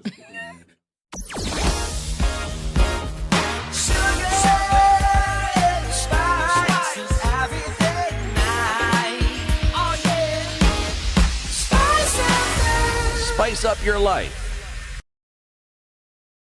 Mature, intelligent talk every morning. Spice up yourself. All right, 23 minutes to 8, Kenya's biggest conversation. It continues. In the Situation Room this morning is Alan Kilavuka. He is the Group MD and CEO of Kenya Airways, being hosted by CT Muga, Eric Latiff, and Okoh. Yes. When you heard that whole partnership between Kenya Airways and South African Airlines, your eyes sort of lit up. Lit up because of expectation, and I think that it would be a fantastic thing. But then it seems like we're looking at, and I think a lot of the shock came for a lot of people because they're saying, hold on a minute, we're now joining hands with people who are struggling as well. So the thing is, what exactly does this partnership mean? What exactly was the aim? And what do we hope is going to come out of it? So I was happy. I was like, wow, okay. We could see something whereby we're connecting the continent. And I could see it, and I can see it. Whereby we're connecting the continent, we'll be able to now maybe, hopefully, have more interconnecting flights and travel. And then we'll be able to lower the cost of travel as well for a lot of people who want to fly, but are not going to spend that money to do it. But then the question is, if you take one struggling and add it to another, what exactly then are we doing? Okay, so the truth of the matter is this. Kenya Airways is a very strong brand. You say struggling, yes. South African Airways is a very, very strong brand. I mean, the fact that it's struggling is there, but it's also a very strong brand. South African Airways have, I would say they're a few steps ahead of us in terms of cleaning up their balance sheet, because the government has basically stripped their balance sheet. They have disposed of all of their assets, and they have significantly cleaned their balance sheet, paid down some of the debt, and so on and so forth. So they're now building. We are a little bit one step behind, but we're getting there. We'll get there. So you have, I know you're calling us ugly brides, but we are beautifying ourselves in readiness for this marriage. And we will get there. You know, we'll be two beautiful brides, and everybody will be courting us very soon. So I think the point I'm making is this: yes, it's true. What brings us together is the fact that the geolocation of these two hubs is for a very large continent is so ideal, is so complementary that you cannot ignore it. And in fact, the moment we come together, at the point at which we come together, we will have very many suitors, and I mean that exactly that. We'll have very many suitors, people wanting to join be in, associated with us, people wanting to join in, and it can only be bigger. So yes, it is true. Individually, we are weak, but we are going to be much stronger when you come together. Alan, explain this partnership to me. How different is this from what you've been having with KLM? I mean, what are the nitty-gritties of this partnership? Yeah.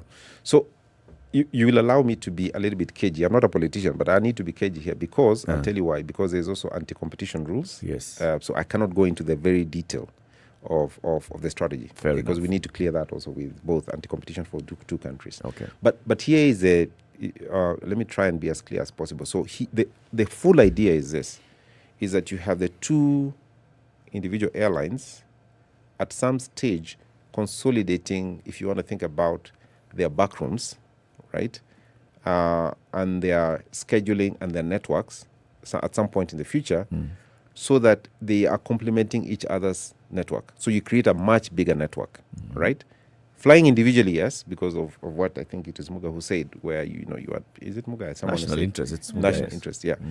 So that continues because I think that's important for Kenyans, it's important for South Africans, it's important for any other airline that joins us. But at the same time, you are creating efficiencies in the back, at the back of the arrangement, where you're coordinating a lot of the things, and as a result of which you are reducing significantly the cost of operation for both airlines, and also increasing the network without necessarily increasing the assets. You understand? Okay. So we can use the network for, in this case, South African, and they can use our network.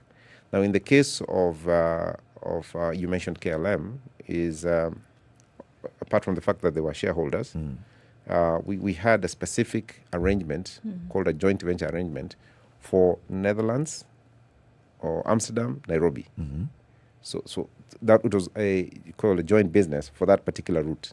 But here we are talking about the entire network, right? How do you make sure that you are making these networks as big, as friendly as possible to the customer, and as efficient as possible, right? Okay. So Use practical example of other 2 airlines or 3 airlines that have done this. Okay, so we can use, if you go to Europe, for example, we have the AIG group, okay, which has about 4 airlines: Aer Lingus, British Airways, and a few other airlines. Right. So you find that you can fly British Airways as British Airways, but you can also fly the other airlines either through British Airways or directly through them. But the way they have aligned their networks is such that one network is complementing another. Right. So, for example, in fact, let's not even go there. Let's even talk about Kenya and South African, for instance. So, for example, Kenya Airways don't fly to Sydney, Australia. Okay, we don't. And to be honest, being just Kenya Airways, we will not do that in the near term. But once we come together with South African, then we can create the linkage to Sydney, Australia. Okay, we don't have to ourselves deploy our asset to fly to Sydney. We can fly through South Africa to Sydney, okay, in one network. For example, they also don't need to fly to Beijing because it's on this side, it's on the east side of the world. So they again can use our network and fly to Sydney, right? And we don't fly to Latin America, which is in the southwest of the continent. Again, we don't have to fly directly; we can use them, and so on and so forth. So we are complementing each other's networks. You know, the association we had with KLM was part of what was then termed a privatization effort. Now, Kenya Airways has been in the position we're speaking of. We were there in 1992. Then we weren't struggling, we were crawling, okay? So there are many lessons that one can learn from what one saw then, because Kenya Airways then did something that I was old enough to understand. I didn't think was possible. Airlines were actually failing in Europe, and Kenya was just going from strength to strength to strength to strength. But in the interim, airlines then didn't exist, came up, and have been world leaders. Qatar, Emirates. What did they do that we weren't doing, and what have they done that we can do? Because clearly they seem to have gotten something right. Let me tell you one of the things they've gotten right. One of the things they've gotten right is they have gotten a lot of government subsidies. A lot of government subsidies. Yes. They've gotten a lot of capital support. These airlines that you're referring to are very heavily capitalized. They can buy aircraft, cash. They are prioritized. For example, in some of those places that you are referring to, you cannot, for you to do business, you give them first right of refusal. Okay, it's not expressly said, but it's implied that in some of those places, and I'm not going to mention them, you cannot fly. If Kenya Airways wants to compete head on head with some of these people, you cannot, because you're told you have to book this airline before you book Kenya Airways in this instance. So that's the one thing they've gotten right. And then, they, of course, because they're heavily capitalized, they have been very aggressive. By the way, some of the airlines that you're referring to, and again, without going into names, are actually loss-making. But because they have the money, they can afford to splash it. They can afford to acquire airlines, and they can afford to expand. Because they have, Build and they say airports. it. Huh? Build airports. In Africa. You said it, I didn't. and stadia. Yes. So you see, and again, I'm not excusing our own inefficiencies because we have to get our act right. But I'm also saying that they, on top of just being efficient and all, they have also had a government lot of support. support. Yes, But and just one last thing on this one. In fact, at some stage, some American airlines refused to compete because they said we cannot compete because it's not an even playing field. We cannot compete in these people's backyard. So they withdrew completely from flying into some of those Middle Eastern countries. What would it look like? I can see it in terms of what will happen, whereby partnerships like these would then be able to really control and contribute to the travel. Yes. And I'm speaking specifically on the continent, travel within the continent, and then travel outside the continent for business, leisure, whatever, for the citizens of the continent, right? So other parts of the world. Right. From where you are now, what does it look like in terms of what could happen? And we're just trying to imagine what could happen should this actually work. And then the responsibility then that rests on the shoulders of the two, pioneers of this pact to say that we can actually bring this to be something that we will experience and not just talk about in aspiration. Yes. Those of us who are old enough will remember the Pan-African Airline, which was used to operate across Africa. That was the right decision then. Even East African Airways was the right thing to do. Okay? And it fell apart because of two things. One was political interference. Secondly was a lack of cohesiveness, lack of, I would say, even political will. But in terms of a commercial sense, it made all the commercial sense in the world. So now we are actually winding the clock and going back to that position. So, and what you're saying is, how can you get there? You see, there are many naysayers. There are people who are saying this, like I've just had a question this morning about that two struggling airlines and so on. Okay. But where there is a will, there is a way.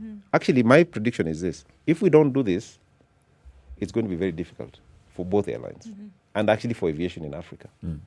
Even the big airlines that Muga has mentioned, even those ones are trying to consolidate in their own way, in their own strategy. And I think they're doing the right thing, right? And we are trying to do this also in this way, which I think is faster because it's inorganic. So you're putting already two existing asset bases together and seeing how you can build up. So Alan, once upon a time, I was a huge traveler. And in my travels, one of the things, it isn't from Nairobi to Kisumu, it was traveling around the globe. I use Kenya Airways more than any other airline. I use other airlines, but the thing that I found out, Kenya Airways was actually a really superior airline, in all honesty. Go there. Say it again. Just repeat that. So that no, Kenya Airways was For the actually, record. No, Yeah. it was a superior airline. The food was superior. The service was superior. I actually then began to understand some of the places I used to go to often enough that you'd find natives of a particular country choosing to fly Kenya Airways from Nairobi when they had their own airline from their country going to that same place. Maybe not at the same time. Kenya Airways was a serious airline. And not only serious, it was a profit-making airline. Now, where am I going with this? The accolades are well-deserved. You see, by the time you fly to the point where you get to platinum, you get the impression that you spend more time in the air than you actually spend in your own house. Yes. You mentioned political interference. It is the bane. It is the one thing that anytime you have a successful government project, whether it's Kenya Pipeline, whether it's whether it's who, whether it's KPA, at the heart of the problems that these institutions will face, it's that one element. When we talked about strategy, surely your board, your management team have seen this. You know this better than I can possibly. You have something to ensure that this doesn't happen. And a pestle analysis. Yes. I'm waiting for the question. What are you people going to do? Because you succeed, political interference will follow immediately on its tail. Yeah. Because you are going to succeed. You will succeed. Thank you. So one of the risks that we have identified, particularly with this partnership, is exactly that. Because what we did is we took the lessons of the past. So we looked at East African Airways. Why did it fail? We looked at Pan-African Airline. Why did it fail? Because these were good ideas. Why did they fail? And you're exactly correct. The bane of this was political interference. Okay? So when we put together this strategy and we've said, for this to succeed, there are 5 or 6 things that must happen for this to succeed. One of them is that there shouldn't be political interference. And when we say political interference, we say, because political interference is also good sometimes. Could be the government supporters. Correct. Political intervention is good. Okay, political intervention. Interference is undesired. Okay, yes. Good, thank you for, So we would like political intervention and not political interference. Yes. And one of the things that makes me extremely excited about this is that I know that the government, led by His Excellency the President, is fully behind this. They are, and in a good way, in terms of supporting the whole idea. I think he made the speech in South Africa, you might have seen it or read it, saying it is better to be part of a small, successful thing than to be a part of, to be alone but unsuccessful. And that's the whole point we're trying to make here. Let's make a big thing that will be successful and will be a small part of it or a part of it, as opposed to this big thing that is lumbering along. There's a question that Daniel is asking, and I think we've even addressed this before. Why does it cost more to fly within Africa? Yeah, good question. And I think we were having that discussion in Du. There are many reasons, but the 2 key ones are this. One is infrastructure. The infrastructure is expensive. Our infrastructure is old, it's not efficient, and it's expensive. The second one is taxes. And I would add the third one is actually scale. You know, the smaller the scale, the more expensive it is. And that's why for me, I struggle to understand why people would want to have small little airlines everywhere. The smaller you are as an airline, the more expensive you will be, inevitably, right? The bigger you are, because you spread your costs, your unit cost to more assets. So we are subscale in Africa. We are subscale. Our taxes are very high. Some of the things that our governments, the African governments, they see aviation as a luxury. They see it as an elitist industry. And it's not. Because how do I get from here to Lagos, for example? Do I drive? Because I don't have money? The easiest way to do it is to fly. And the safest way, by the way, is to fly. So it's not, and if we are saying we want to have an Africa continental free trade area, we have got to open up Africa. We've got to scale up the resources, make it much bigger so that the unit cost drops. So those are the things that make aviation expensive in Africa. But these conversations have been had very many times. There's an annual conglomeration of people in the aviation industry meeting across Africa, discussing all these things. Where do they go after meeting and talking and making recommendations? Then what? What happens? You know, like many things in Africa, and let's just be honest. No, I think we have to be honest on this one. Yeah. Many things in Africa, we talk and talk and talk, and this is just the truth. And we don't do even a quarter of what we say. And this is the truth. I mean, I am also holding my breath. You know, this idea of the Africa Continental Free Trade Area, it's a beautiful idea. Beautiful idea.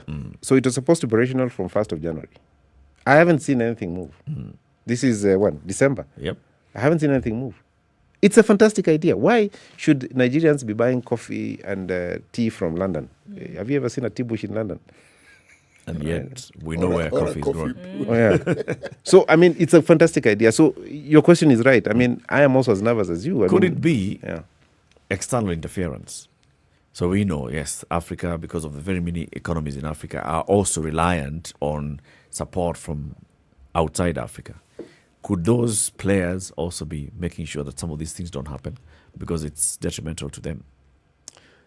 No, I think let's not blame them. I think we are our own worst enemies, if you ask me.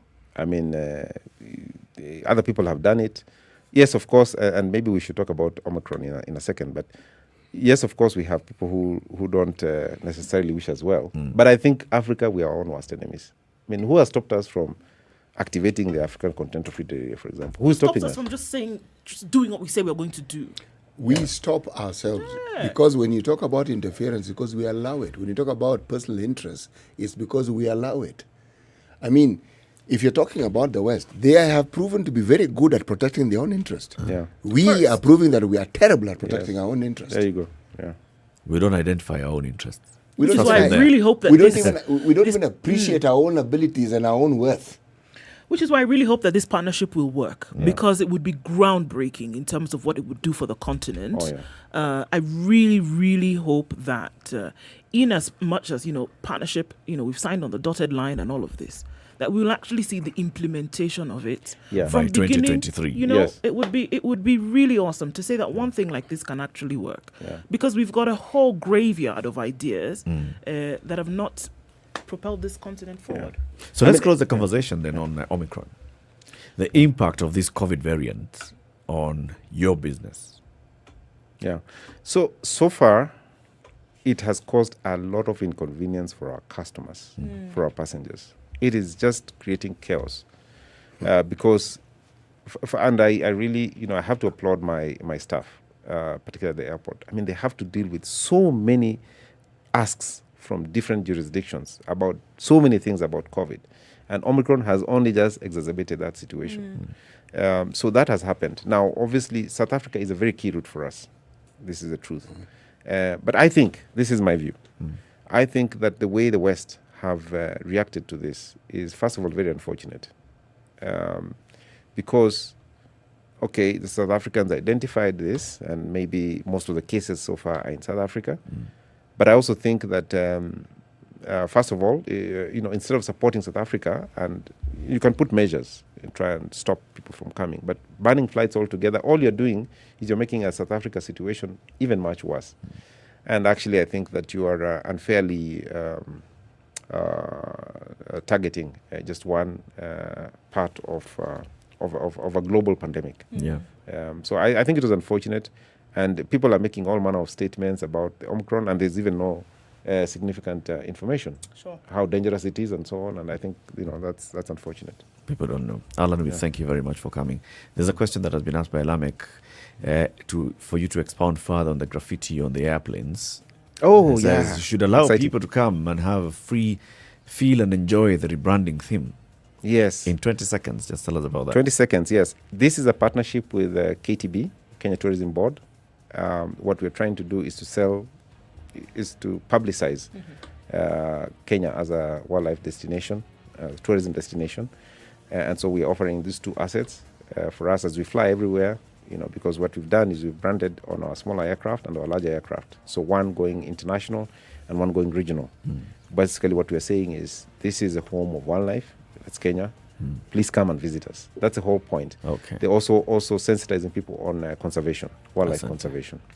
Alan Kilavuka, Group MD and CEO of Kenya Airways, thank you very much for joining us. Thank you very much. Keep it here for more conversations. It's 8 a.m. Asante sana.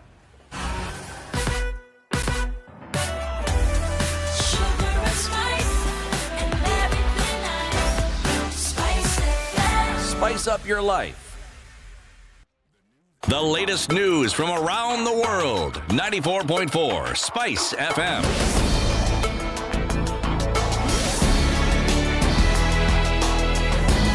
This is Newswire. Dennis Aseto.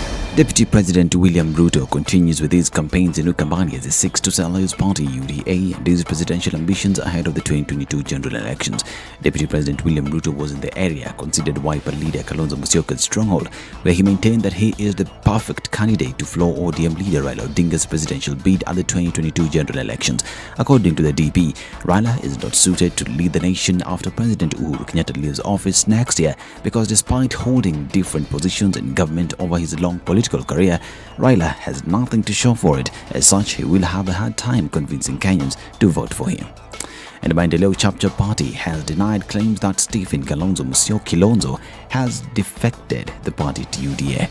This comes after one of the local dailies reported that Kilonzo, who held the Secretary General position, had defected to UDA, a party associated with Deputy President William Ruto. In a statement, Maendeleo Chapchap CEO Mary Mutuku said Stephen Kilonzo ceased being the SG a long time ago and was formally replaced by the National Governing Council in its meeting on Monday.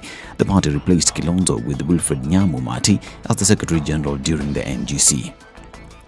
Data Commissioner Immaculate Kasait has called on institutions to adopt practices that take into account principles of processing data and the rights of data subjects and safeguards under the Data Protection Act 2019 in order to safeguard personal data. Speaking during the launch of the Subnational Data Practices in Kenya Study and Comparative Data Regimes report released by Open Institute and Amnesty International Kenya, Kasait said that data protection has become critical owing to the increasing data-driven economy and technological advancement. The study, which was carried out in 5 counties, aims to ensure that Kenya operationalizes the Data Protection Act through citizen-responsive guidelines and in line with the international best practices. Now, former Kabete DCIO Henry Ngugi will serve his 1-year imprisonment after the High Court dismissed his appeal citing lack of merit. Ngugi had been convicted and sentenced for soliciting a 50,000 bribe. Justice Esther Maina on November 25th upheld the sentence, noting that more weight was added to the evidence of the prosecution witnesses by Ngugi's admission to a witness that the voice in the audio recording was his. Kenya's Special Envoy to South Sudan, Kalonzo Musyoka, has called on the East African community to consider supporting the South Sudan Peace Forces as a region. Speaking at a high-level meeting on the South Sudan Peace Forces organized by the Wilton Park Group in Kampala, Uganda, Kalonzo said South Sudan, Ethiopia and Sudan play a critical role in the East African community and the IGAD. He also called upon the East African community to consider throwing its weight in the peace process as a region. As the conflict in Ethiopia continues to grab global headlines every day, with world leaders hoping that a solution is arrived at soon to avoid further bloodshed, Ethiopia has filed a complaint with Twitter, accusing the social media giant of suspending accounts critical of Tigrayan rebels it has been fighting in a gruesome year-long war. A government spokeswoman has said that the Dust app highlights how both sides are trying to use social media to shape the narrative of the conflict between Prime Minister Abiy Ahmed's government and the Tigray People's Liberation Front rebel group. Abiy spokeswoman Bilen Seyum said that the Ethiopian government has reason to believe that Twitter is targeting and suspending pro-Ethiopia voices that are raising awareness about the TPLF's atrocities and its lies. She added that the government believes Twitter has been infiltrated by TPLF sympathizers in the same manner that many democratic institutions and corporate spaces have also been infiltrated to provide a TPLF narrative. And Africa's most populous nation is on high alert as 3 people in the country have the newly identified coronavirus variant Omicron. A statement from the Nigerian Center for Disease Control confirmed the test results were positive for this variant in 3 persons with history of travel to South Africa. These cases were recent arrivals in the country in the past week. Nigeria's travel advisory has been updated and now requires travelers to the country to pre-book a day 2 and day 7 PCR test and present a negative COVID-19 test result, which must be done 2 days before their departure. And the Biden administration is reportedly preparing to impose stricter testing requirements for all international travelers entering the United States as part of the effort to curb the spread of the newly detected Omicron variant of the coronavirus. News outlets say the administration will also require everyone entering the US to undergo a COVID-19 test a day before their departure, regardless of their vaccination status. Officials are also discussing whether to impose a requirement for all travelers to self-quarantine for 7 days after their arrival and for all travelers to get retested within 3 to 5 days after entering the US. The proposed rules would also apply to US citizens returning from overseas travel. This is Newswire. I'm Dennis Aseto.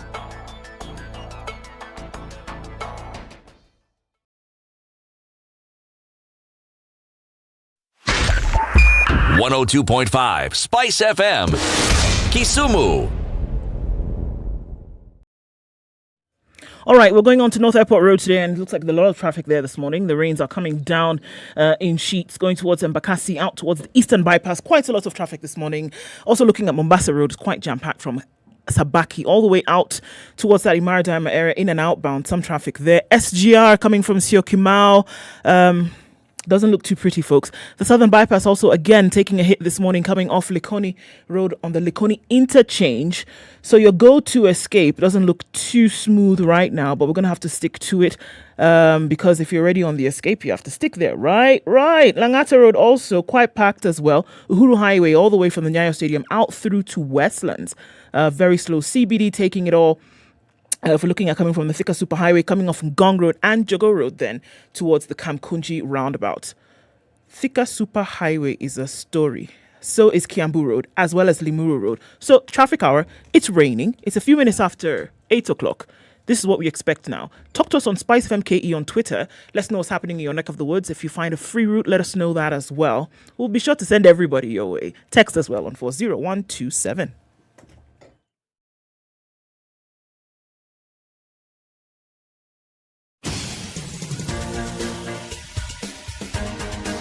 This is The Situation Room, the home of hard-hitting political commentary and penetrating insights about the state of the nation. This is a talk radio experience like no other. The Situation Room, a place for hard truths, debates, and elevated conversations. The Situation Room, witty, political, engaging, deep, controversial. In the room, we have C.T. Muga, researcher, academic, seasoned political observer, a fountain of wisdom in these politically uncertain times. Ndu Okoh, Nigerian by birth, Kenyan by choice, communications expert, Pan-Africanist, a truth seeker and believer in people power, and Eric Latiff, agent provocateur, the man in the chair, seasoned journalist, news hound, a man who believes in punching up, not down.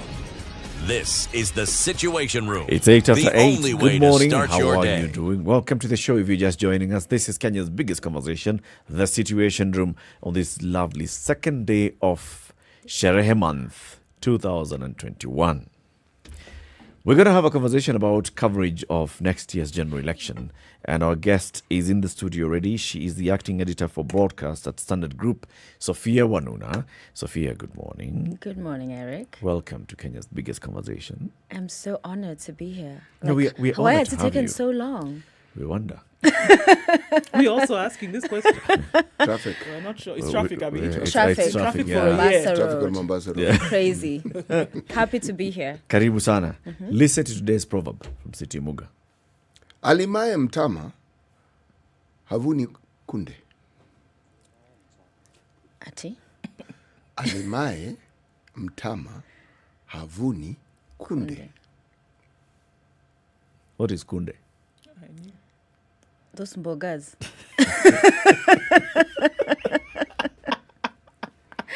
The healthy ones, you know? Those ones. The green ones. The green ones. Yeah. Yeah. Those ones. Those ones, the green ones. The ones which are not beans. The ones that are not beans. Maybe I'm missing something.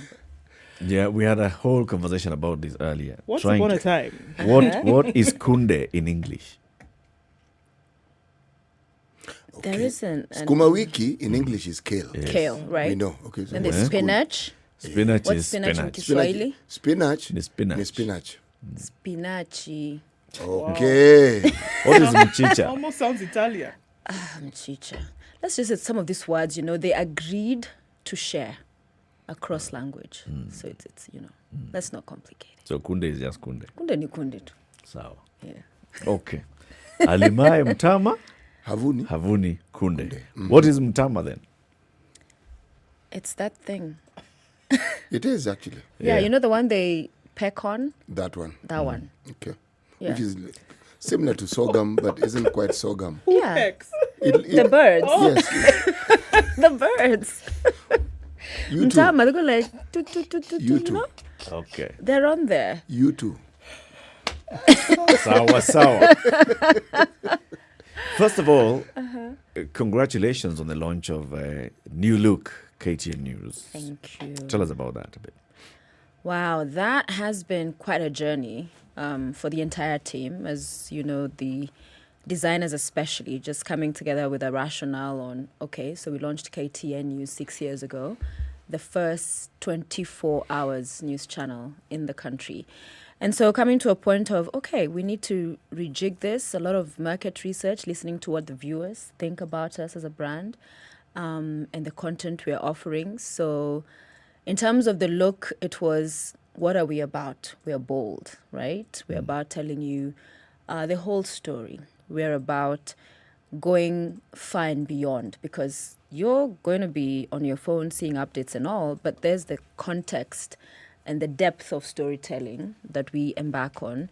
So taking in all of these things that define us as a platform, as a channel, is what largely went into first the colors that you saw, the gray, the red, and also modern, I think the old KTN News was rather eco too, right?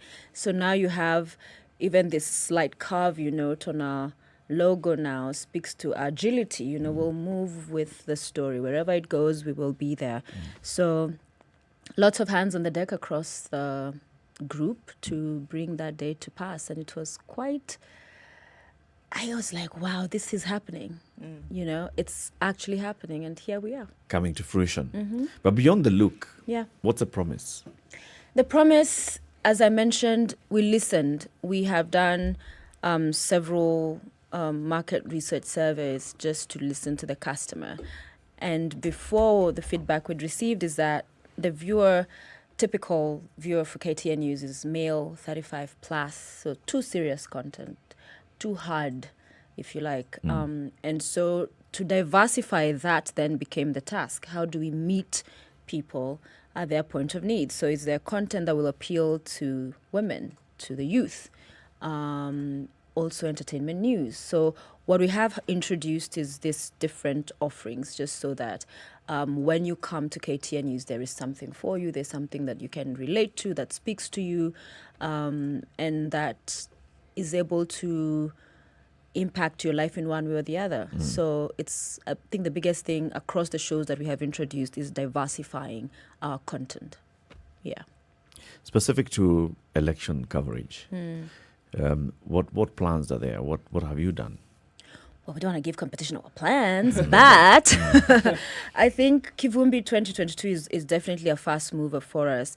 We made a decision early on, you remember on the 9th of August, exactly a year to the election, to own that space and to be very deliberate about setting the agenda and discussing issues around the election, around governance, and you're now part of that show.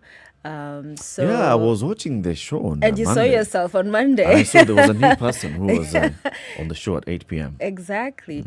So I think that was early on just to speak to, as a news organization and realizing the importance and significance of the 2022 election. There's a lot to be able to speak to canvas, and not just your typical batok of nani ndiye atashinda, people coming and having those kind of conversations. We have been deliberate again, taking that effort to go into research, have data, so that we are putting into context and bring all of this perspective to our viewers to understand the various issues we discuss on the show. So, yeah, that's definitely one of the areas, and we'll be going around the country. But of course, more conversations happening behind the scenes around how we will cover this very consequential election. It's a transition one. It's big. It's major. So, yes, there are plans around how we'll cover this. Many argue that we're going into a season that's probably one of the more politically charged times that the country has been in the last 15 or so years. And so then, of course, then with all of this, then there's a huge responsibility that rests on the shoulders of media to make sure that, one, the truth is being told, that the underbelly of the story is being given. How do you see that playing out when there's so much happening at the same time to make sure that, delivering what is true and factual and in a manner that Kenyans will then understand exactly what is happening? And that's a huge task, to be able to rise above the noise, because political class, it's all about getting people to their side. And sometimes it's at whatever cost, right? And so the responsibility then upon us as the media, and you talk about fact-checking, which was what even our hashtag on launch day was, is that promise to our viewers that we will make and take great care, and emphasis will be on fact-checking. So if you come and say, you're going to give us apples every day once you're elected, how feasible is that? And speak to people who then would have this kind of understanding of what it takes. How long do apples take to grow? And, what kind of apples? Are they green? Are they red? Are they good for our health? So that kind of just looking at what are these people saying.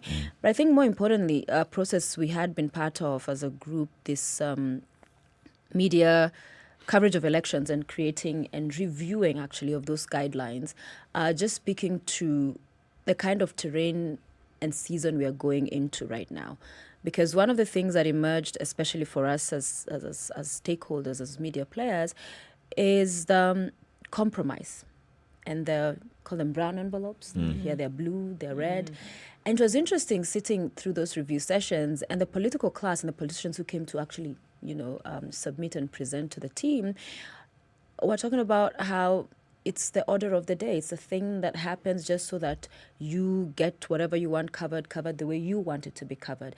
And so I think there are very many sort of like red flags along this path for us as coverage. And so as a team, we must then be deliberate about the kind of policies and be very clear about that which we want to cover and how we want to cover in a way that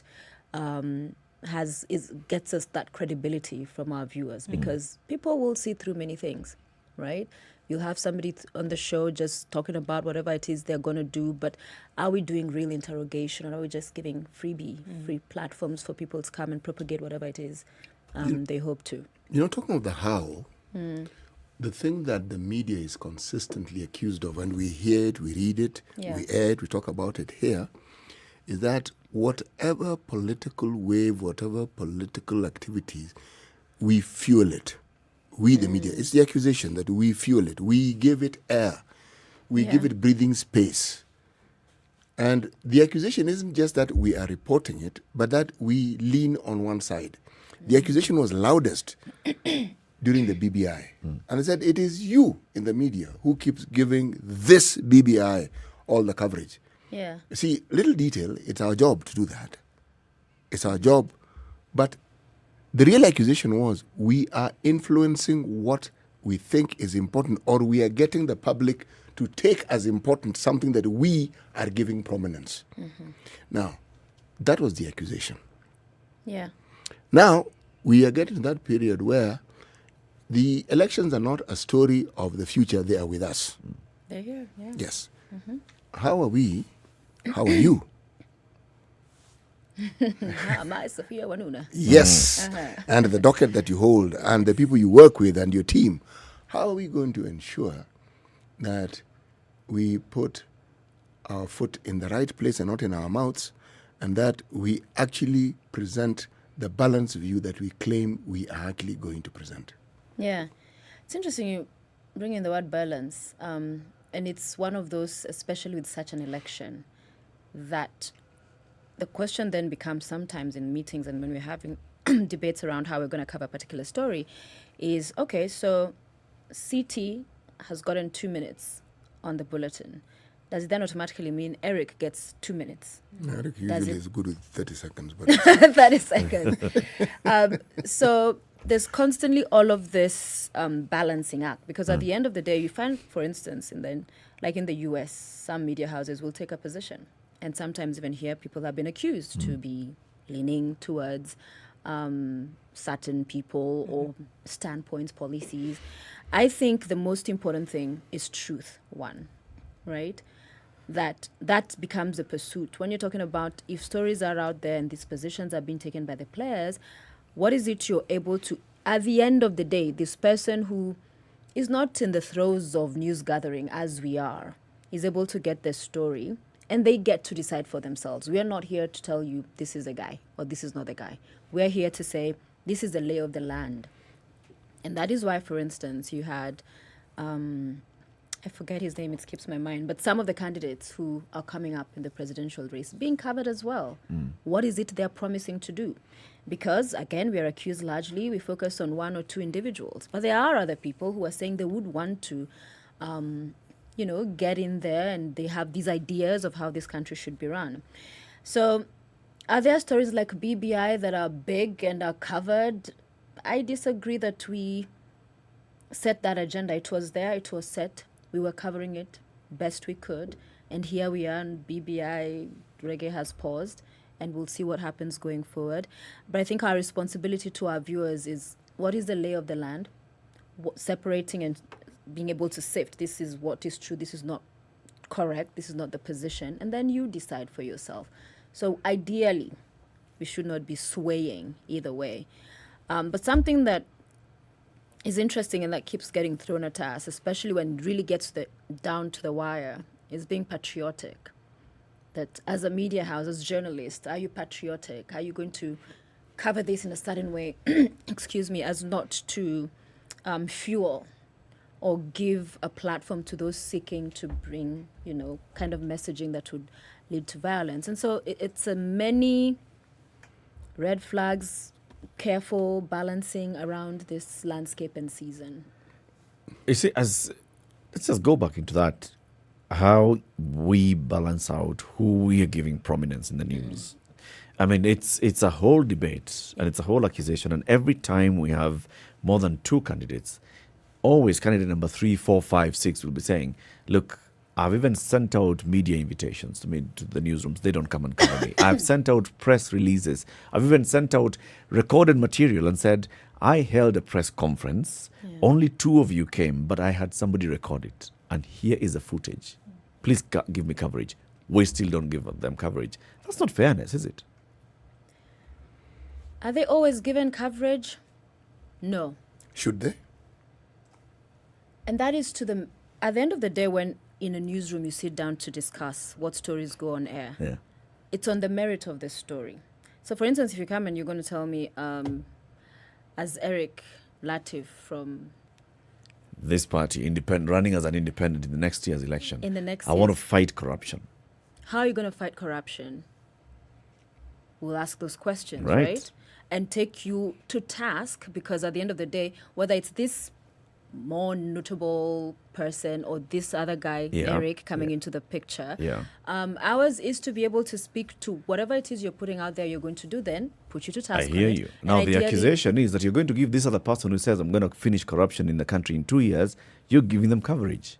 Yeah. Without having asked them, how are you going to finish corruption in 2 years? And yet this other person who says, I am going to have a conversation with the country and fight corruption, you have not even given them that coverage, so they can be asked by the people how.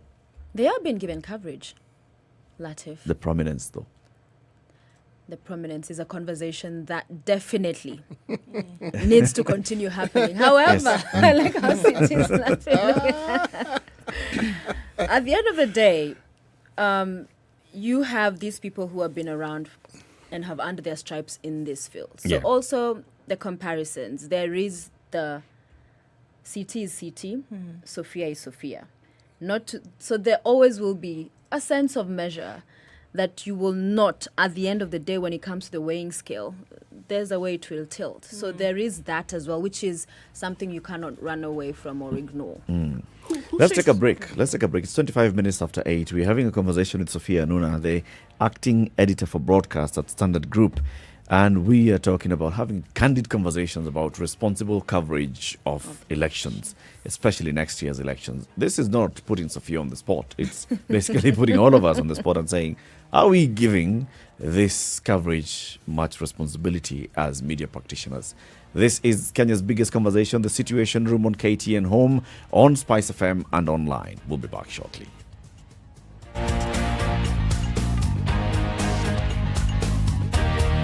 This is the Situation Room, the only way to start your day. Spice up your life.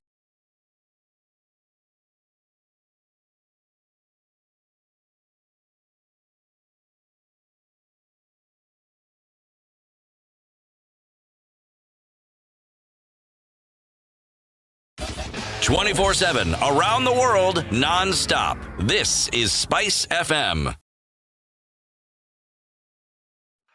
Famous, the secrets we keep, live La Liga action.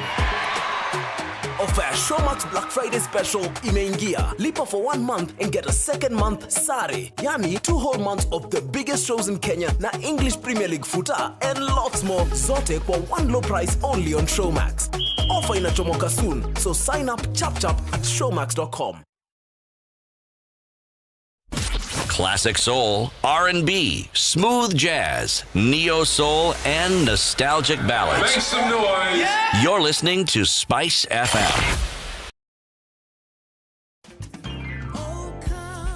The events of the past 2 years have seen the Christmas season lose its charm and excitement, but all that is in the past now.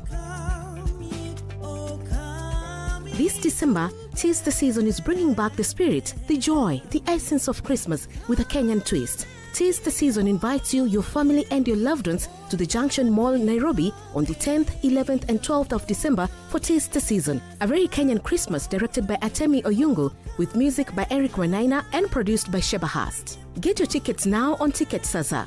Come one, come all, and let's make merry and have a jolly good time. All guidelines set by the Ministry of Health shall be followed.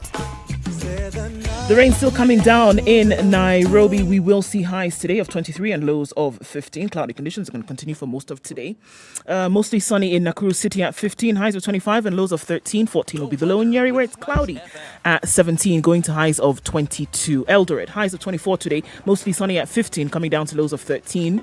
And in Mombasa, it's mostly cloudy at 28, highs of 31 and lows of 24.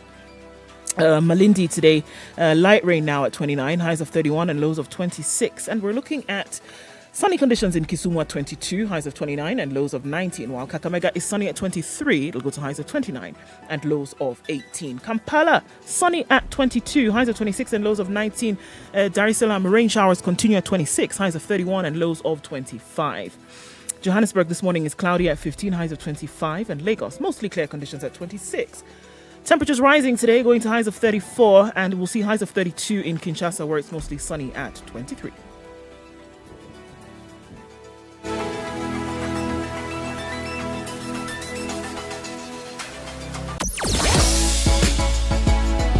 Sugar and spice and everything nice.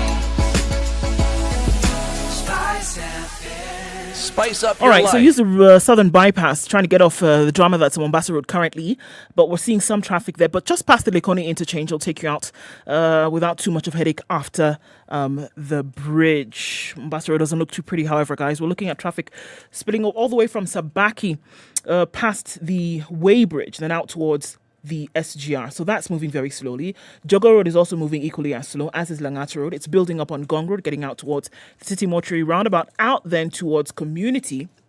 Looking a little bit better on the Thika Superhighway coming into Muthui Square and such. But traffic hour is where we are right now. All over the city, lots of traffic this morning. Rain is not helping either. But we're going to ask you to be extremely careful regardless. If you left early, you're in good stead. If you didn't, that's a different story. SpiceFMKE on Twitter, text 40127. Let's keep things moving this morning. All right, so let's continue that conversation about Showmax, where you can get your subscription onto Showmax today. First, you can actually get 14 days free trial. So just go on to showmax.com, get 14 days free trial, and then after that, you can choose any of the packages. You have either just a Showmax at 300 bob or Showmax Pro at 1,050 a month. And there's, of course, Showmax Pro as well on mobile. Showmax Pro allows you to stream live sports. Okay, so for example, tonight, Arsenal Man U, Showmax. You can watch it wherever you are, either on your mobile device, on your laptop, on your gaming console, on your smart TV, wherever, and you just get that. If you subscribe to Showmax today, you get 1 month extra free. City, you said this would be the best thing as a gift. You know, I said it actually makes for a good gift. Yes. Because given that Christmas by its nature for some people at the period is one where people slow down. Well, nothing like an opportunity that is provided for you to actually have a variety of entertainment on your screen. Plus news content. Yes. On Showmax, you get to watch KTN News, live streaming. So, yes, as a gift. Perfect thing. Only problem is you have to renew it every month. You can do an annual subscription. So essentially, it is. You can do an annual subscription. Forget about this small like shida ndogo ndogo. Is a kila mwezi. Yeah, kila mwezi. 8:30. Good morning.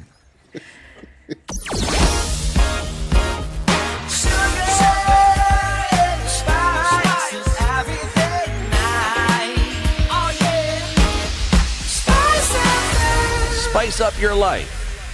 Mature, intelligent talk every morning. Spice up yourself.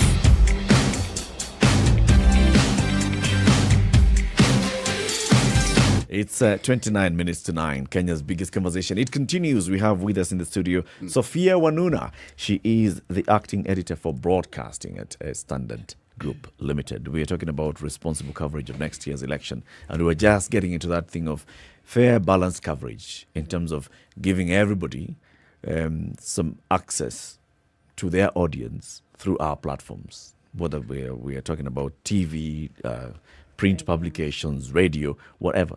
You know, Eric, what happens is why that accusation sometimes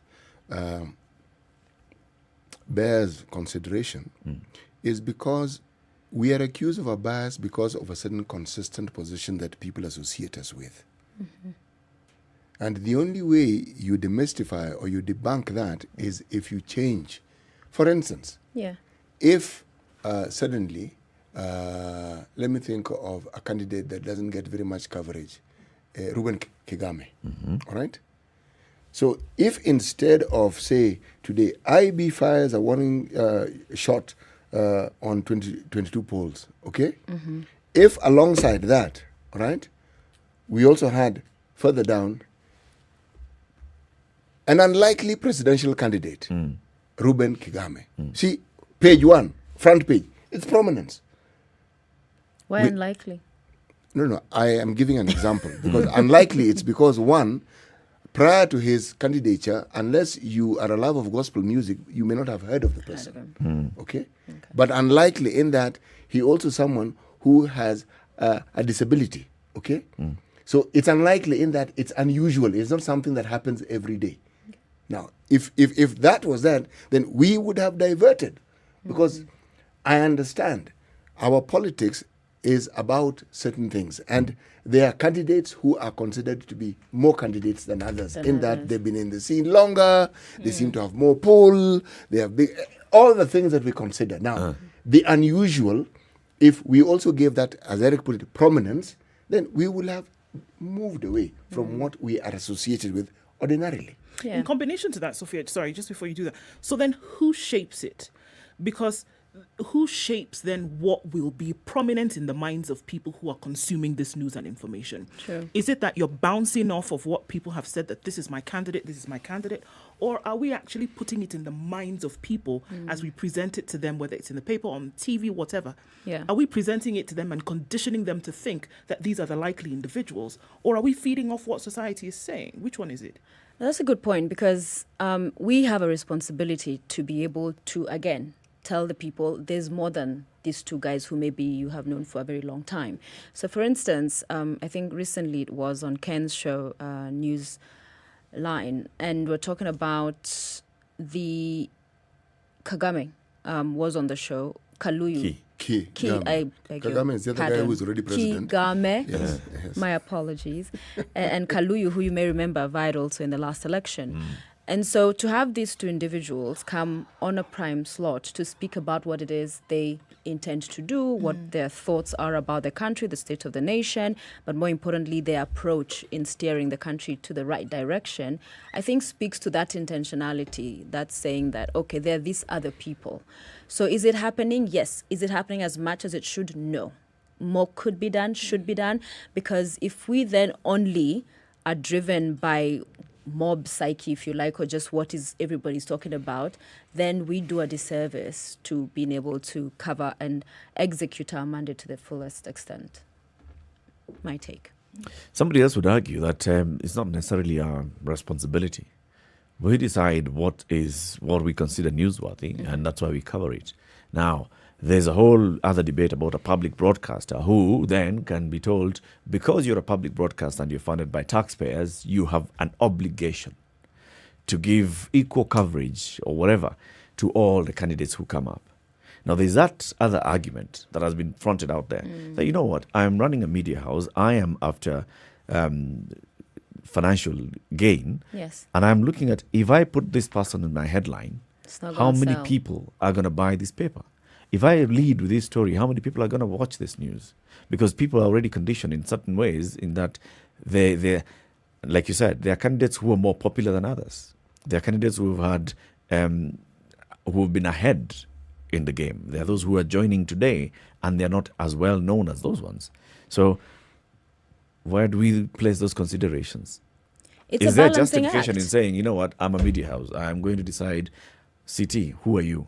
Forget about you. I'm going to give all the coverage to Sophia. But that, I think, is a fair question. And if you are a media owner and it's a business, we're talking about balancing stories. You want to balance your books. We understand that. Okay? But the truth of the matter is this. One of the things that the media should also do, they should trailblaze. The things that people don't consider to be important, you can make them important. Yeah. The things that are genuinely important and require, and people don't particularly want to consider because they're a little sensitive, they're things you don't really want to touch and so forth. The things that the media has been responsible for and the good that has done across the globe, I mean, there's no end to those stories.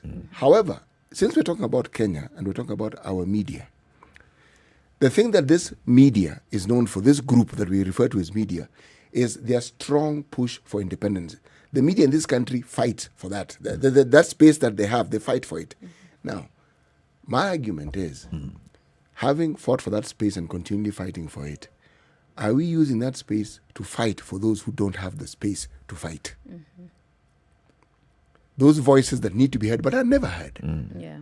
The views that need to be heard but are never heard and never given a second chance. Now, that, in my opinion, is a perspective worth changing, because then you are genuinely doing two things. You are representing people in the real sense of the word, but you are also opening up that space so that the things that perhaps require discussion and are never discussed actually get discussed. And I saw actually recently on, I think, one of the publications, you have the youth agenda and those who want to run for president. Again, I thought that was, it speaks to part of what you're touching and alluding to this morning, that who are these people? I never knew of these young guys talking about all of these dreams and aspirations they have for the country. So there is space for that, and to change the narrative from same old. Because again, some of the criticism we receive is every day it's so and so. You will find them constantly on the front page. And when we do the youth, it's just tokenism. It's a once in a long time that you'll actually even remember. You remember this day that the headlines in the paper was about the youth. Yes. Because it's a one-off. Exactly. It's just so we can tick a box and say, you know what, we're giving everybody coverage. I mean, you don't remember we talked about the youth. It shouldn't be that way. It shouldn't be. There's a whole issue, and that's I agree with what CT is saying on the issue of our responsibility to amplify the voices that are never heard. Our responsibility to amplify the issue and set the agenda. If we want to set the agenda, for example, right now, 2 million Kenyans are waking up. They don't know whether they are going to have a meal today. All right? Have we followed up on that story? Are we asking these people that we're giving so much coverage and prominence, the secret card in Raila and Okoh talks and all, are we asking these people, what do you want to do to make sure we don't have a repeat of 2 million Kenyans constantly having an acute food shortage or being food insecure throughout our year? Yeah. Or we just giving them the whole, they say 6,000 shillings, they say bottom up, they say I'm going to finish. Cut taxes. We just take it and place it and then we ask them, but how are you going to cut taxes? Yeah.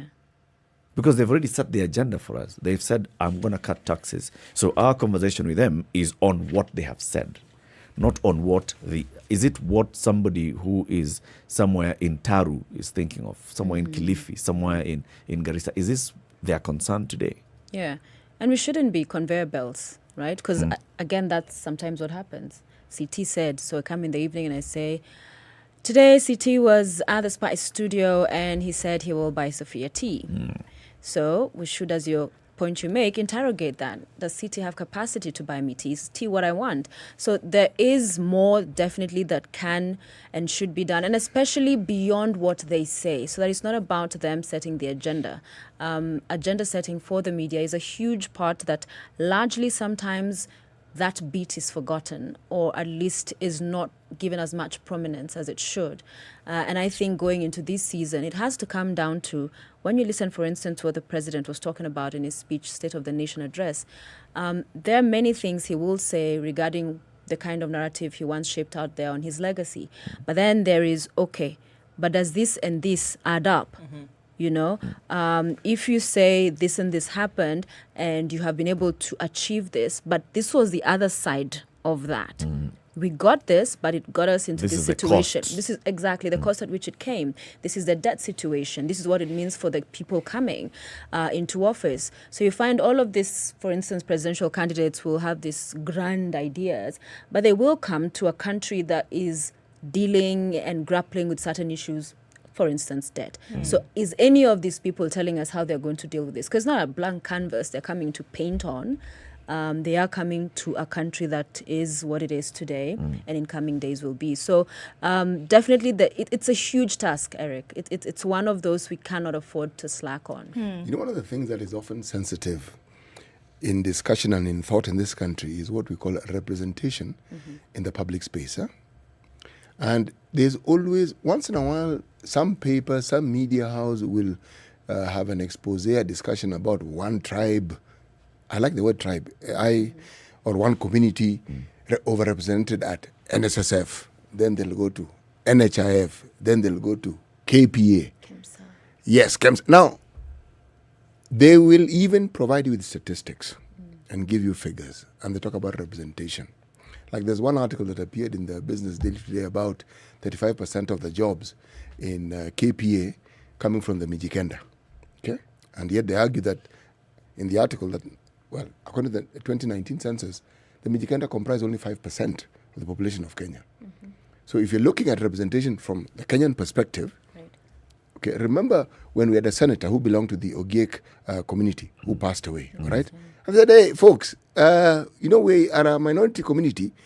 We expect that if one of us has gone to meet his maker, we should have a replacement. You see that argument? Now, whenever we have these sensitive issues, because they're sensitive, and the thing that is not being said, that there are some communities that dominate everything. That's what is actually being said when they talk about representation. Now, it's been said, we need to interrogate it and say, okay, when you say overrepresented, what do you mean? How does it... Let that discussion be a fully fledged discussion so that the very things you don't particularly want to talk about, you talk about. Throw in history into it as well so that people understand how this came about. And then talk about affirmative action, something someone may not particularly want to hear. All right? If you have a coffee factory, I'm giving just an example, in Nyeri, all right? And you're told 35% of the employees of this coffee factory that is actually a national institution is people from Nyeri. In my mind, I would say, It's in Nyeri, isn't it? Only 35. Only 30. I see them. They grow. They grow coffee. So I would have thought 60. I'm telling you what I would think. Yeah. But if you're looking at the way our constitution is and the way people think now, the only way our people get to understand some of these things is if we provide them with a platform where the discussion is actually robust. And the word balance comes to mind. It's balance. So you're saying, yes, this is huge, but consider this and this and this. What we tend to do is just report it, and then, as you say, you will leave it to them to figure out. Now, I'm already biased in my thinking. If you leave it to me without challenging my thought process, I'm just going to continue with my thinking. And how will that help? Just confirming the bias. Yes, exactly. And yet that bias may be completely misinformed. True. Yes. Sophia, another responsibility that then again is put on the shoulders of media is saying that, all right, to be the one that raises issues again for those those groups, communities of people who do not have a platform to raise them. Again, going into a period, in the period that we currently are in, and then hopefully choosing a leader at different levels next year. So here, there's a platform to continually bring out issues that may not necessarily be covered by politicians, would-be leaders themselves. It's a hard job, and we can't run away from that. There are many issues that pop up following the story and bringing out those. How then can it be done? Because a lot of times, again, one of the things we're accused of is raising an issue today, and that's it. We forget about it because something else has come up which then needs to be visited. But we do find that when issues are covered consistently and interrogated well over time, a lot of times we find solutions to those issues. Those in certain positions bow to public pressure because there's a lot of highlight on it. How easy or difficult, just for us to understand, is it to remain on those issues when there's all these other things happening that need to be covered? Yeah, we're inundated by news. There's always something happening, constantly. And that is why actually a big part of what we now have as KTN News, for instance, even in our what we call lower thirds, and that's the IDs you see scrolling down there, is that, for instance, you'll be having a conversation about drought. So that's the conversation. But then you have these flashing top stories of whatever other stories that are happening. And that, for me, speaks to the kind of path we have to tread, that you have to stay on topic, but still there's all of this. Of course, you're keeping your viewers informed on what's happening, but there's an agenda. There is an issue that you hold on to and do not let go. Even as I tell you this other news, I am not losing sight of, for instance, in this occasion, I am delivering, whether it's a story or it's an interview or interrogating a particular issue. But I think a big part of it also is going to the people in the regions. Because we are based here, all of the media houses, headquarters are in Nairobi. Sometimes we forget that there's life outside the capital city. And so being deliberate with our bureaus that we have across the country, and even in coverage of the election particularly, and going to speak to those people, having that national conversation somewhere in Bungoma, somewhere in Kilifi, different parts of the country, so that first it's everybody is involved, that there's more than Nairobi and so debating around whatever office. So I think being able to take the story around the country and interrogate the issues there, speak to the people from those regions. When you have those town hall sessions where you have people, Mwananchi actually come and speak to, and we have that in Kivumbi, that you actually realize that there's a place for people to speak themselves, not constantly saying experts are going to come and analyze, so-called experts sometimes, but just having Mwananchi, to the point C2 was making, just say the things that sometimes are uncomfortable or we do not want to confront just because they don't come across as we would want them to. So it's a hard task, but it's one that is not, is it insurmountable? It can be done. And we must then focus on getting that whole story told. On getting out there. Yeah. The other big one is the issue of patriotism. So 2007, elections happened. The media is covering the election with all the, what words can you use, around that election of 2007, right? So, and the media is out there just telling the story as it's unfolding. And when we go to 2013, there was a lot of pressure on politicians, tone down your rhetoric, pressure on the media, tone down your coverage, be more, deliberate in censoring the amount of information that you're actually publishing out there. And at the end of that election, there was also now this other whole conversation that the media has been compromised in how it covered the 2013 election. That we were too soft. We were not bringing out the main issues that came out. That the side that came out disgruntled out of that election was feeling, but the media was basically just regurgitating what the winner has been saying and what the winner has gone with. You have not given us our own fair share coverage. Now, how do we balance this? Like now we're talking about it. We are going into an election. It's like you used all those words to describe it. It's a transition election. We are already seeing the kind of heat being raised by the campaigns.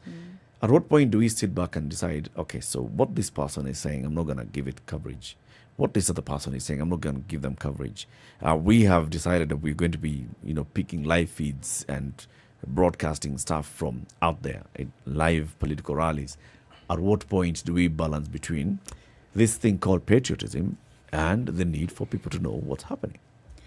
The need for people to know what's happening. First of all, this election, how different it's going to be. You're finding that these politicians are not relying on us, the media, to cover them or to tell the story out there. They're live, right, on their pages. And so there's that part where they are getting straight to a big part of the population. But when it comes to us and our responsibility, just because we are talking about balance does not mean there is that, again, to the word responsibility, that if, for instance, it's hate speech or you're going to say certain things that will invoke, whether it is violence, you name it, there's a responsibility for us then to say at this point, this is where the line is drawn. There are certain things we're not going to broadcast because then at the point you give a platform for these things to happen, you are then part of the problem.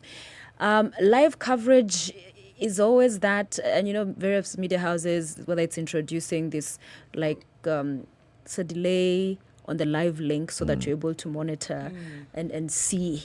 There are certain characters you'll be like, so and so you can never take them live because you don't know what they're going to say. Yep. But it's that very slippery slope sometimes, especially on live coverage. But I think at the end of the day, it is you want information out there for the public to understand and know, but also realize it's not just some kujeni, come one, come all, and just do as you wish. There have to be standards which are outlined in the guidelines regarding those lines that should not be crossed. NCIC will be the first to jump in there and say, you are our partners to help us, that this cohesion we so seek to build, you are patriotic to the extent that if you're just going to allow somebody to say certain things and the next thing there are stones being thrown someplace, where is your... That's irresponsible. Kabisa.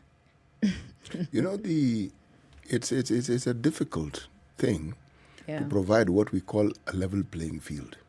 Very true. Because on the one hand, you're talking about seasoned politicians who've been at this thing for decades.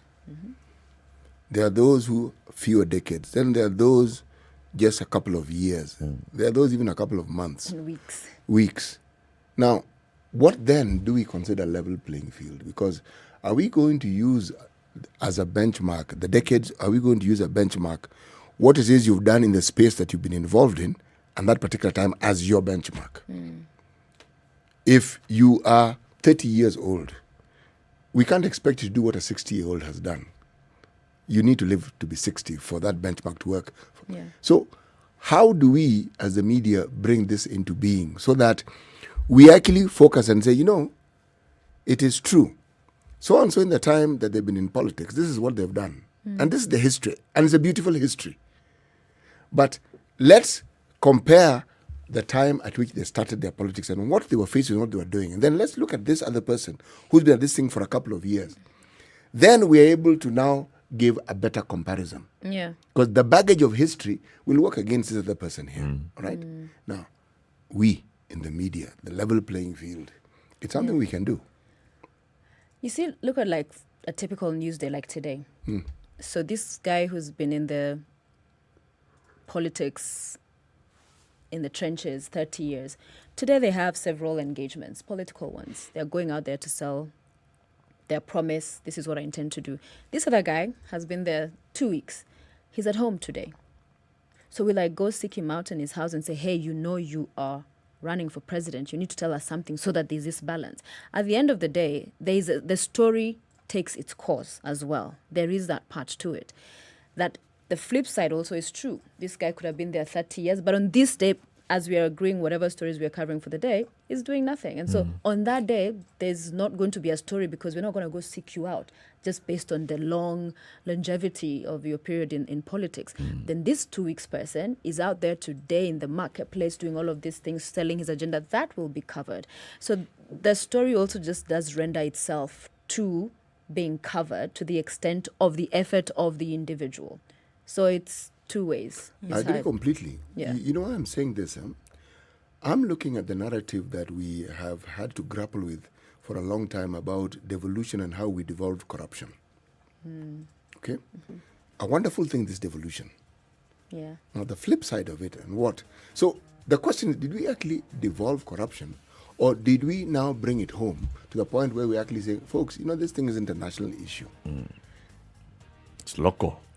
And it involves everybody in the country. Yeah. So you can't focus and say, if you want to understand it, look at where you come from and look at how they're going about it. Yeah. It's a story. Now, how that has hampered or how that has affected these huge plans we have for development, see, it's a whole new story. Because when you think of the billions that have been, it's a lot of money. It's a lot of money. Me, I've had issues with a billion. How many zeros is it again? Ask Ndu. Yes. Ndu is the only one who's handled a billion here. Yes. 9. Yeah. Yes. Man. Kenya's biggest conversation. Let's say goodbye to our audience on KTN Home, who've been with us since the top of the hour. The conversations continue on SpiceFM around the country: Nairobi, Mombasa, Kisumu, Nakuru, Eldoret, Nyeri and Malindi, and also around the world on SpiceFM KE, YouTube, Facebook and Twitter. Sophia Wanuna, the acting editor for broadcasting at Standard Group, is with us in the studio. In the next hour, we talk about this debt story. So the Parliamentary Budget Office says, you know what, debt is inevitable. The National Treasury says, actually, the way things are going, you may get to a point where debt now, it's inevitable, but just prepare, saddle up for tougher times. What is this debt story and how far are we going? Keep it right here for that and more. Good morning.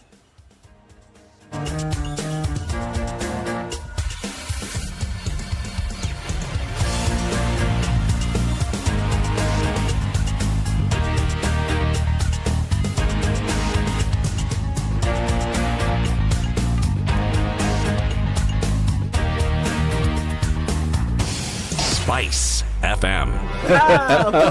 It's getting hot in here. Oh, everybody steals. It's better a thief who brings something small back. And I say to myself, there's no better thief. A thief is a thief, period. All those bribes, how much they're getting per year, how much inconvenience they're causing. As much as you call it a small case, it's worth it to be convicted. The truth is, we are a tribal nation. Because if we were not tribal, and I want to go back to this, you cannot continue walking around with a mug which is clean outside and it's rotten inside. We have become a fuliza country. We have mortgaged our country because of debt. You've got one chef working and the assistant chef. Mature, intelligent talk every morning. Spice up yourself.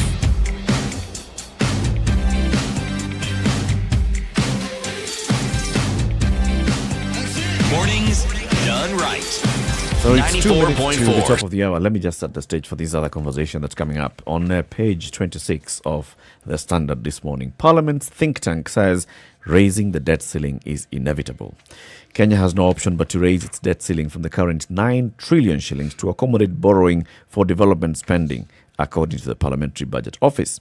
PBO, the office charged with providing advice on budget, finance and economic information to committees of Parliament, says the amount of money required to make up for the gaping budget hole cannot be achieved within the current debt limits. This will mean raising the ceiling above the 9 trillion shillings that was set in 2019.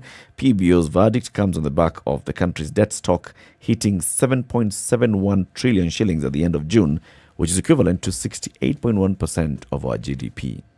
PBO says the debt is projected to reach 8.8 trillion by the end of June next year and rise further to 9.8 trillion by the end of June 2023. This, the office says, leaves only 4% or 1.29 trillion to finance the fiscal deficit for the current and 2022-2023 financial years, yet the estimated combined deficits for the 2 years is between 1.7 and 1.87 trillion. Now, those are heavy figures. When the president was giving the State of the Nation address in Parliament, he looked at one side of the coin, which was the head. The tail is what we'll be discussing in the next hour, which is the tale of the Uhuru legacy. What all these achievements that he was talking about, at what cost did we achieve them? And what is he going to be leaving the country when he retires from presidency? We can see raising the debt ceiling is inevitable. Well, we've always known this for a while now, that this is definitely something that's going to happen. It's a conversation that's going to come up in the next hour. Keep it right here. Good morning. It's 9 a.m.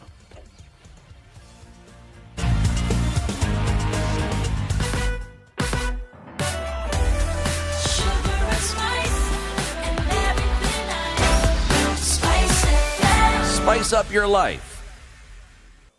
The latest news from around the world. 94.4 Spice FM.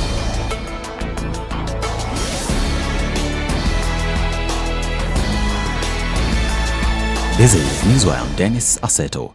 Director of Public Prosecutions Nuruddin Haji has reiterated that investigations into the COVID billionaire's corruption scandal at the Kenya Medical Supplies Authority are still ongoing and has urged Kenyans to be patient. Speaking to Citizen TV this morning, the DPP stated that his directorate is gathering information to strengthen their prosecution. Haji called on Kenyans to keep calm and give the directorate ample time to work on the case, saying there is a likelihood to lose the case if it is rushed, further calling on Kenyans to play their part in fighting corruption. The public also has to take responsibility and help us. You can't keep on shouting that we are not doing the work. When we are now coming to 2022, you will see them re-electing the same people. Actually, constitutionally, some of the people we've charged, as long as they've not been convicted, can still run. And you will see that people who are in court will still be elected by the electorate there. And then bado wanakuja kusema, EACC, DPP is not working. Now, in honor of all nurses across the country, Kenyatta International Convention Center was lit up to honor nurses and midwives for playing a leading role in promoting primary healthcare in the country. Beyond Zero coordinator Ms. Angela Langat presided over the colorful event that serves as a precursor to the 2021 Beyond Zero Summit, which will see outstanding nurses feted tomorrow. Ms. Langat thanked the healthcare workers for their selfless service to Kenyans, especially during the COVID-19 pandemic. The Goreti North Member of Parliament Simba Arati has declared his candidature for the Kisii gubernatorial seat in next year's general election. Speaking in Kisii during a launch of an Orange Democratic Movement Women League, Arati cited requests from his supporters as the reason for his decision to join the battle to be the next governor. The move by Arati now heightens the contest, which already has Kisii Senator Sam Ongeri and woman Representative Janet Ongera at the forefront, both ODM party members. At the same time, the legislator and his team directed attacks on the current governor James Ongwae for allegedly sabotaging his gubernatorial bid. Two siblings aged 3 and 1 were rescued by school-going children along the Kehancha-Taranganya Road in Migori County, where they had been put into separate sacks. According to Kuria West Sub-County Children Officer James Amondi, the girl and the young boy were discovered by school-going children who reported the matter to local residents. The babies were taken to hospital and are currently at a children's home. Authorities have established that the two were under the care of their father after their mother left their matrimonial home because of family disagreements. The children's officer further stated that they are still pursuing the parents. And 5 teenagers have been arrested in connection to a series of robberies that have hit the affluent Nyeri suburbs of Mombasa. Detectives from the Directorate of Criminal Investigations rounded up the gang after serving one of the members from a rowdy mob that almost lynched them. Bakari's encounter with the detectives aided to a lead that helped the capture of other 4. The suspects were booked and are facing various charges, among them robbery and assault. And Kenya's special envoy to South Sudan, Kalonzo Musyoka, has called on the East African community to consider supporting the South Sudan Peace Forces as a region. Speaking at a high-level meeting of the South Sudan Peace Forces organized by the Wilton Park Group in Kampala, Uganda, Kalonzo said South Sudan, Ethiopia and Sudan play a critical role in the East Africa community and IGAD. He also called upon the East African community to consider throwing its weight in the peace forces as a region. And the Omicron variant appears able to get around some immunity, but vaccines should still offer protection against severe disease, according to the latest data from South Africa, where it is fast overtaking Delta to become the dominant variant. Omicron, which has raised global fears over surging infections, was first detected in Southern Africa last week and has prompted governments across continents to impose travel restrictions and take other measures to try and contain it. The new variant has been detected in 5 out of 9 South African provinces and was likely to be present all over the country, according to the latest official report. Now, if you post images of people on Twitter without their consent, the post could be brought down by the social media giant. According to Twitter, under its current policy, the social media giant prohibits the publication of people's private information, including addresses, phone numbers, identity documents, and medical records. Now, it says it has added private media to the list because the sharing of such material could be used to harass, intimidate, and reveal the identities of individuals. Maybe it's about time you considered using Twitter for good. This is Newswire. I'm Dennis Aseto.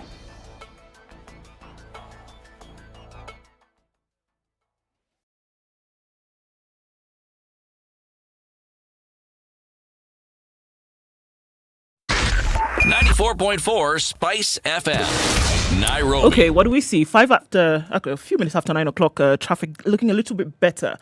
Okay, no, again, I have lied for the second time today. It doesn't look good on the bypasses, especially the southern bypass coming off the Likoni interchange. That's quite packed as you're trying to get a better route into the city. It then goes all the way snaking along and you connect with Langata Road. So that is a bit of a mess this morning. Coming off Mombasa Road on the other side of things from the Weybridge, Syokimau, it's also snaking along very, very slowly today. All right, what else are we looking at? Thika Superhighway, a lot better now. The drama that was on Kiambu Road seems to have dissipated just a little bit. Limuru Road still continues with some of that, as well as coming out of Westlands. All right, so the Red Hill Link Road giving some good reprieve to folks this morning, so you might want to use that. Sorry that the bypasses are not offering that promise as they normally do. It's raining in some parts. The roads are slippery, so please be careful. Let us know where you might be stuck. Hopefully that things are kept at a dull roll where you are. Let us know. SpiceFM KE on Twitter, text 40127.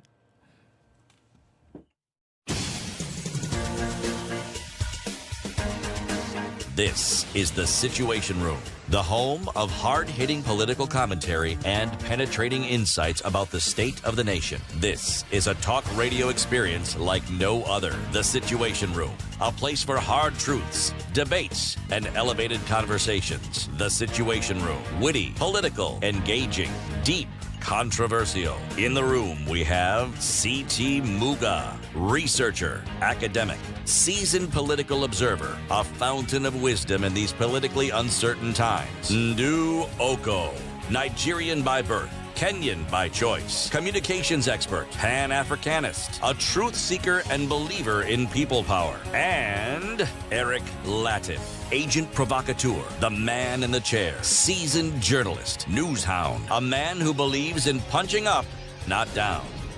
This is The Situation Room. The only way to It is start 7 your minutes day. after 9. How are you doing? This is Kenya's biggest conversation, the final hour of today's show. And we still have Sophia Wanuna with us in the studio. Now, today's proverb. Alimaye mtama havuni kunde. Alimaye mtama havuni kunde. Okay, Sophia, now you can translate. The one who farms, digs, Sows. Plants. No, correct. I love it. She said farms. Synonyms are plenty. millet, does not harvest, Gosh, what? cowpeas. Or black eyed peas. CT, you've been justified. You've been redeemed. Because in the very beginning you said beans. You did. Of course, I said beans. Now, tell me the difference between beans and peas. Like, you know what? There's a slight difference. But you know, you're right, because everybody assumes that kunde is just the leaf. Yeah.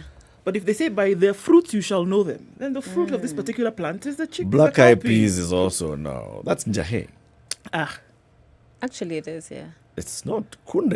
It does not come in anywhere close. But cowpeas. Let's just settle with cowpeas. Oh no! We won't. You see, the reason why we won't tea. is because pumpkins also have leaves, and those are also eaten. Yes, and they are not called kunde. No, and they're also not called pumpkin. Pumpkin the night on boga malenge. Pumpkin leaves. Pumpkin skuma. So you want also to call those ones kunde? Actually, me, I held my peace something like 3 seconds ago. Okay. You're done. Okay. I'm quite happy. Okay. Okay. Cowpeas. Black-eyed peas. The point being... peas. No. You reap what you sow. Reap what you sow. Okay. So, the president's address again.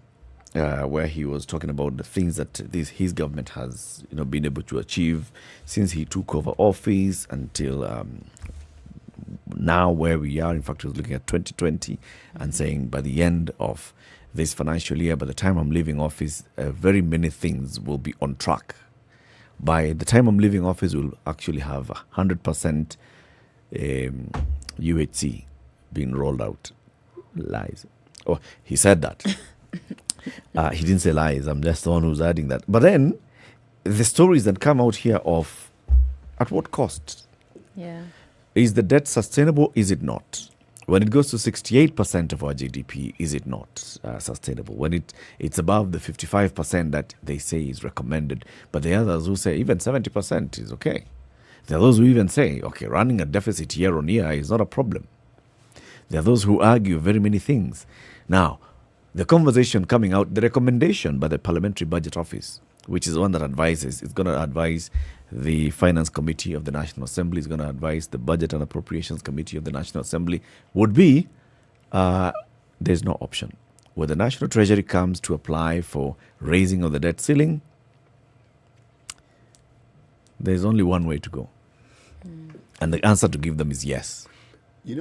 Accompanying that very profound thing that you're saying, Eric, there's this arithmetic that the president himself introduced. The arithmetic can be well baptized as 2 billion. A figure that represents, as I told you this morning, the amount of money that it costs for the 34 billion to reach us. The ones that come from remittances from our people who are outside this country. Yeah. The same amount of money also that is lost, according to the president's statement, on a daily basis. And every time we talk of recovery, yes, a few billions are thrown at us, and you even get to some 40 billion, some 60 billion. You know that you're talking about 2 months loss. Okay? What happens to the other 10 months? Now, when we're talking about configuring this issue and talking about balances and talking about these complicated economic and financial terms we like using when describing money, at the heart of it is something that we can't seem to control. The impunity that is manifested in corruption. Because at the heart of it, it's what contributes to this thing that we refer to as cost. Because it's money that's there, it's intended for one thing, and it goes to something completely different. Yeah. And in our discussions, the extent to which it can't be controlled, because with all the efforts that we make, we hear their murmurs, their rumors, there are even rumbles of how and what it is we're going to do, and loud shouts. But there are even louder shouts as how the efforts to try and curtail this are also being fought back. So, when we think of the measures that have been taken, is there a single thing that you can say has been put in place to halt this? And you can say this one, actually, the progress that we've made is tremendous. Yes, there are instances in institutions where you can see, with the appointment of certain individuals, certain things have actually happened and you can see it has happened. But beyond that, at the national level, are we saying, because if we are continuously to reduce wastage. Actually, you use a good word called wastage. I am calling it money. Actually, yes, it is theft. But I'm still being polite here. Okay, we still have time for me to say what I really think later on. These are the early stages of the conversation, so a little politeness is in order. All this money that doesn't go where it is intended, and rather it goes into people's pockets. We don't seem to have been able to halt this. And so long as we're not able to halt this, every and any other discussion that we're having, any fiscal policy that we may have, and I'm afraid it'll be just that, a policy. Yeah, because like a bucket, if you have this tumbler here and kona mashimo nyingi, no matter how much water you keep pouring in there, for as long as you don't fix that, it continues to be an exercise in futility. And what we've done a lot in the past is talk about fighting corruption. It rings good, sounds good. There have been forums, all of the stakeholders. At some point it became who's dropping the ball, the back passing. Is it the Attorney General's office? Is it the DCI? Is it EACC? The president says this must happen. All of that, here we are. I think that, okay, so you're going to be polite. Maybe I just won't be as polite. The clear thievery that's happening and the lack of wanting to do anything about, because look, if you want to do something, you will. It's very unlikely that anything or anybody will stop you from doing what you truly want to do. I remember looking at a comic strip a couple of days ago, and there's a gentleman who's lying on the ground, and his arteries are spewing blood, right? And so there's all these doctors around him, right? And they're saying, oh, this is terrible. Somebody's here trying to transfuse more blood. The thing is spewing blood, and then there's another doctor on this side clipping his fingernails because he's got a split nail. Nobody is paying attention to these veins and arteries that are spewing blood and are even trying to nip it and stop the hemorrhage. Everybody's doing all these other little things that really doesn't matter. Because if your heart is not beating and pumping blood to the rest of the body, you're going to die. People are clipping nails. Somebody's pouring more blood into a cavity that is, So we're not dealing with the issue. We're dealing with all these other small things around and that really don't matter. When you're looking at the lifeline or the blood of the nation or blood of development, it's not happening. But we're not paying attention to the issues that really matter. You're not saying, can we nip this thing in the bud? Can we stop it? Because if we don't stop it, we're just those cops walking around. What are you and guys it's getting saying? worse. It's getting worse. Are you people saying that we are not fighting corruption? Yes. No, we're not. That's exactly what I'm saying. Corruption is not being fought. We're not. Corruption is not people, being fought. come on. How many cases of corruption do we have in court? We don't know. How many anti-corruption courts have been set up by the judiciary to deal with corruption? How many cases is the DPP currently handling in court on corruption? Many. Small corruption to big corruption. How many cases is EACC dealing with today in terms of just investigating? You just heard in the news, or did you read in the newspaper review? I don't remember who was it you or was it Aseto? That the DPP saying that the COVID billionaires are still being pursued. Was that in the news? Can I tell you what you've just done? You've talked about things that are still happening. Yes. They're ongoing. Because procedure has got to be followed. We even had a very famous case of somebody that the case had already been judged. There was a sentence that was handed out. Same gentleman sitting in Parliament representing a constituency. Blame it on the law. The same law that you're telling us today is still handling these cases. Yes. I dare say that there is semi-appetite for dealing with corruption. Listen. You want to handle this thing, you can't do it with kitty gloves. Let's be real, okay? The case of the gentleman that we're talking about. This is a sitting member of Parliament. It took 10 years for this case to go through the court, up to the point of conviction and sentencing. What does the law say? The law allows you to appeal. The gentleman and the woman who he was convicted alongside have appealed. The conviction still stands, by the way. And that's why I keep calling him fraudster, because he was called a fraudster by the courts. He defrauded Kenyans. But and we are fighting corruption. That is one clear case that we're talking about. But you remember in the BBI, one of the proposals, and it's what the proponents kept talking about and amplifying, that, it now has this provision to reduce the time that matters are heard in court and convert. So you're talking about 10 years, this speedier 2 years. 2 years of canvassing and judging, delivering judgment on these matters. But bottom line, Eric, to the point that you say corruption is being fought, wapi? Where? Because if there was an aggressive real campaign and not just, lip service, then that would be a deterrent.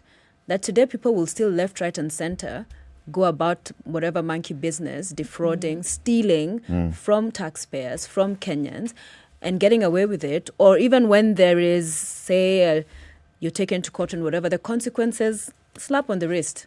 So why would it be for everybody to come and do as they wish? You know why I'm saying this? I'm saying this because I think to some extent we like pointing fingers, right, at others, and we forget our own role as citizens. We as citizens want to have a certain rule of law in the country that says everybody has some basic rights, and those ones are guaranteed. Right. Okay? Now, if we say that we are going to speed up cases of corruption to X, what does that mean about the right of the accused? If we say that we are going to treat people who have been accused of corruption in a certain way, are we treating them that way in our communities? Because the biggest deterrence, in my opinion, and I always keep saying this, is the community. If your neighborhood, if people suspect you to be corrupt, or if they see that you've actually been taken to court and you've been charged with corruption, and they listen and they see that we actually have seen his lifestyle change suddenly, then the community itself should make you feel that you're not welcome here anymore. But no, what do we do? That is celebrated. We in fact give you mheshimiwa, Yeah. simama, unataka kiti gani next time? So that's what I'm saying. The government could be fighting corruption. The people are the ones who are maybe slowing down corruption. But is there effort being made to fight corruption? I say yes. Eric, what you're saying is actually very true. You see, we are referring to an entrenched culture, and it isn't corruption averse. Because there's an unspoken rule we have in this country where corruption is not just tolerated at some level. There are levels of it. There are levels where it's tolerated. There are levels where it's accepted. Celebrated. Yes, Encouraged. celebrated. Then there are levels in which you speak out because the forum desires, requires, and it's the right thing to do to speak up against it. Okay? Now, so long as duplicity has been accepted as a normal part of our culture, and being two-faced and being fork-tongued and being everything other than being straightforward has been accepted as the way we go about our business. See, I'm not going to start pointing fingers and saying, yes, examples have been set. You're right, Eric, in that everybody bears their own cross in this particular matter. But unfortunately, people take their cue from somewhere. And if the cue is consistently, I'm saying this because I was looking at the papers, and I was looking at this case of Anglo-leasing, which has reared its head again. Okay? You know, we have cases in court. People who are supposed to be the main perpetrators have died. The case is still ongoing. Are you telling me that these cases could not have been concluded? They could have been. But the problem is, people who perpetrate these things understand that you spread it so widely, the beneficiaries are so many, that the very people who might actually do something about it are a little tied up. They themselves know that there's a limit to how much they can push an agenda. So they push it up to a point and then halt. Because participation of corruption in this country, it's not something that you talk about, it's you county levels, you what. No, it's a national sport. And plundering state coffers is an acceptable practice in this country. Yep. So people even think it is a business. So we baptize it. It's called deal. Yeah. Hustle. Struggle. There was a phrase you told me the other day. Someone tells you, I'm just No, man. Yeah, yes. You'll find the person is a complete plunderer of the highest possible order, but presents themselves as a business person. Yet you know what this person does. Yeah. There's no value addition to anything that the person does.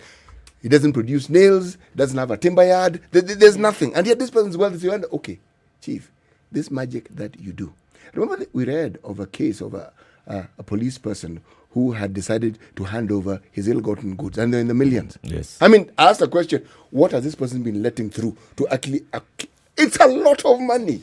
To make the kind of money that Yes. he was making. What was he letting through? Because for you to get that amount of money, for it to be cumulative, there must be something you're doing that is worth a lot to someone. How does such a person understand that you can get away with this thing? Because he has observed and seen, he has people who are above him who don't discourage him. In fact, they actively encourage him because they say, we expect this. So is he going to deduct his salary to give it to them, or is he going to pilfer from the public? So Eric, when we talk about debt management in this country, that, in my mind, is how we escape discussing the heart of the matter. We focus on the debt instead of the theft. Because it's theft management. If we are raising 1.7 trillion shillings, surely can't we run our country with 1.7 trillion shillings? Of course we can. Let's go to the phone line. 0719-012-600. Zachary Gekonyo. Oh, good morning. How are you? I'm fine.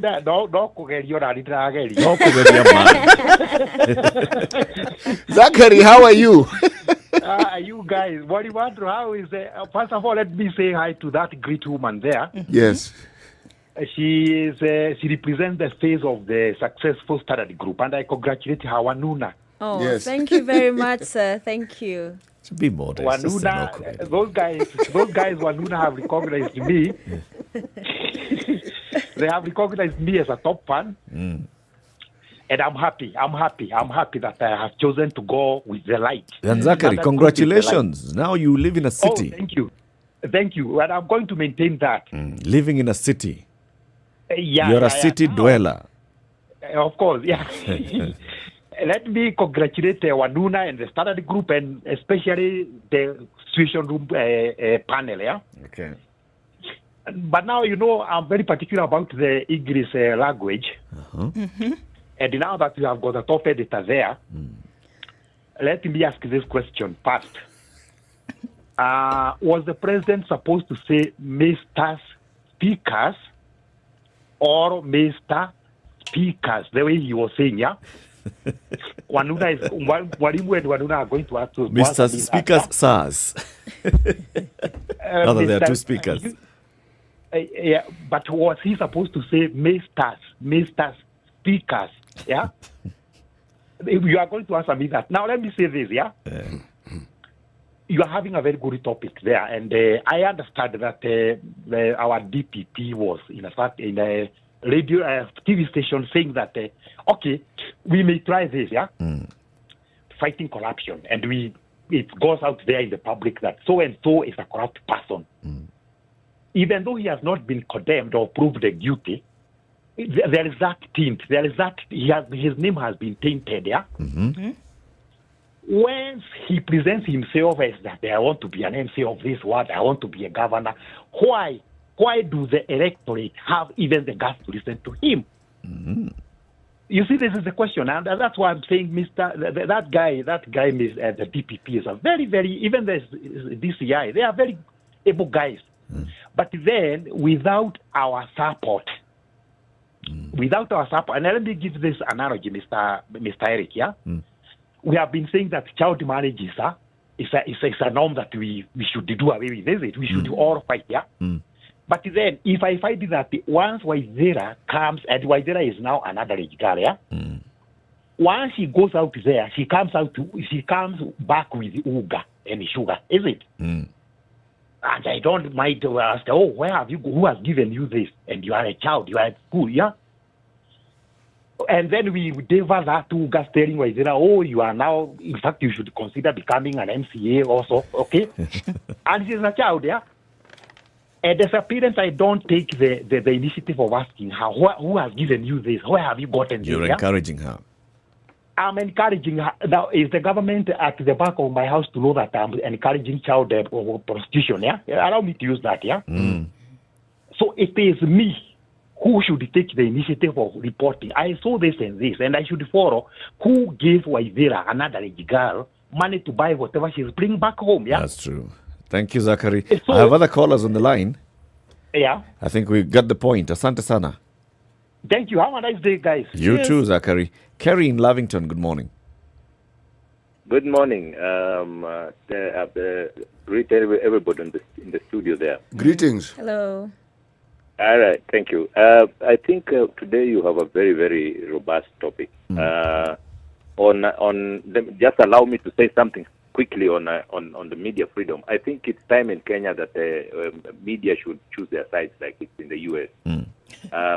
Patriotism is also about telling your country what is true, and the media is privileged to be in a position where they know what is truth and what is a lie.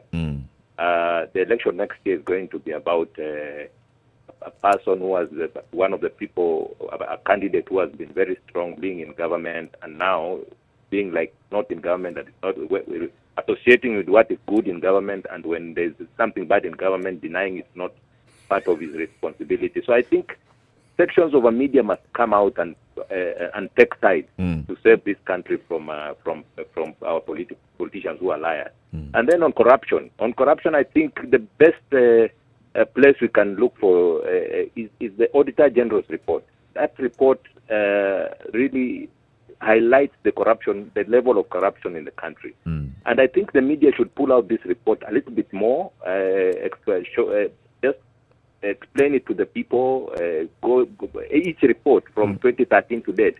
If you can highlight some of the major corruption scandals that the Auditor General has pulled out, the Auditor General has pulled out, it would be a very good thing for this country, because Parliament has failed, and for example, the Auditor General's report for last year, I cannot get access to it either from the Auditor General's website or from the parliamentary website, because it has details on major corruption in many institutions. Thank you, Kennedy. So I pray that the media maybe can pull out these reports and help us understand. Thank you very much. Asante, Kerry. Kennedy in Kisumu, good morning. Good morning, Harry. How are you doing? Very well. How are you, City Muga, Okoh, Sophia, Wanuna?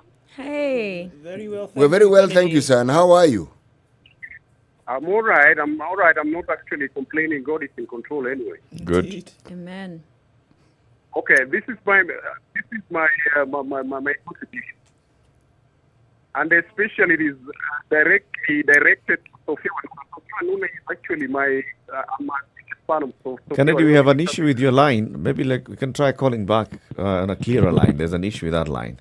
Otieno in Mombasa, good morning. Good morning. How are you? Very well. But I really appreciate the morning discussion. It's very good. It's very good for the country. On the issue of the corruption, as a country, we are not doing enough. The country has not done enough. There are so many cases that have been said that are in court. Some which are pending, some which have been finalized. You've just mentioned that there are an accused person has a right to appeal. The moment you've been convicted of corruption, the good thing that you should do as a patriotic Kenyan, you step aside. Our court is trying. But we want to see a precedent being set on a prominent person, a prominent politician, a public figure being convicted, being jailed. That will serve as an example to the junior corrupt individuals who are rising. But there's nothing of sort. It has not been done. One is appealing, then the case will end in a potea. So we want to see an example of Otieno is corrupt. Otieno has been jailed. Who is Otieno? Otieno is a member of parliament. Otieno is a governor. Otieno is a president. Otieno is a deputy president. Otieno is a prominent business person. We want to see these figures in jail. That's the time that we can say that we are fighting corruption. But at this time, no. It just lip service. There is no result. Thank you, Otieno. Karibu. Asante sana. We want to hear from you. 0719-012-600. But after we take this break, 27 minutes to 10 o'clock, Sophia Wanuna is with us in the studio. She's the acting editor for broadcast at Standard Group Limited. City Muga pia yuko hapa. Okoh pia yuko hapa. Eric Latiff pia yuko hapa. Na wote ni wana Kenya.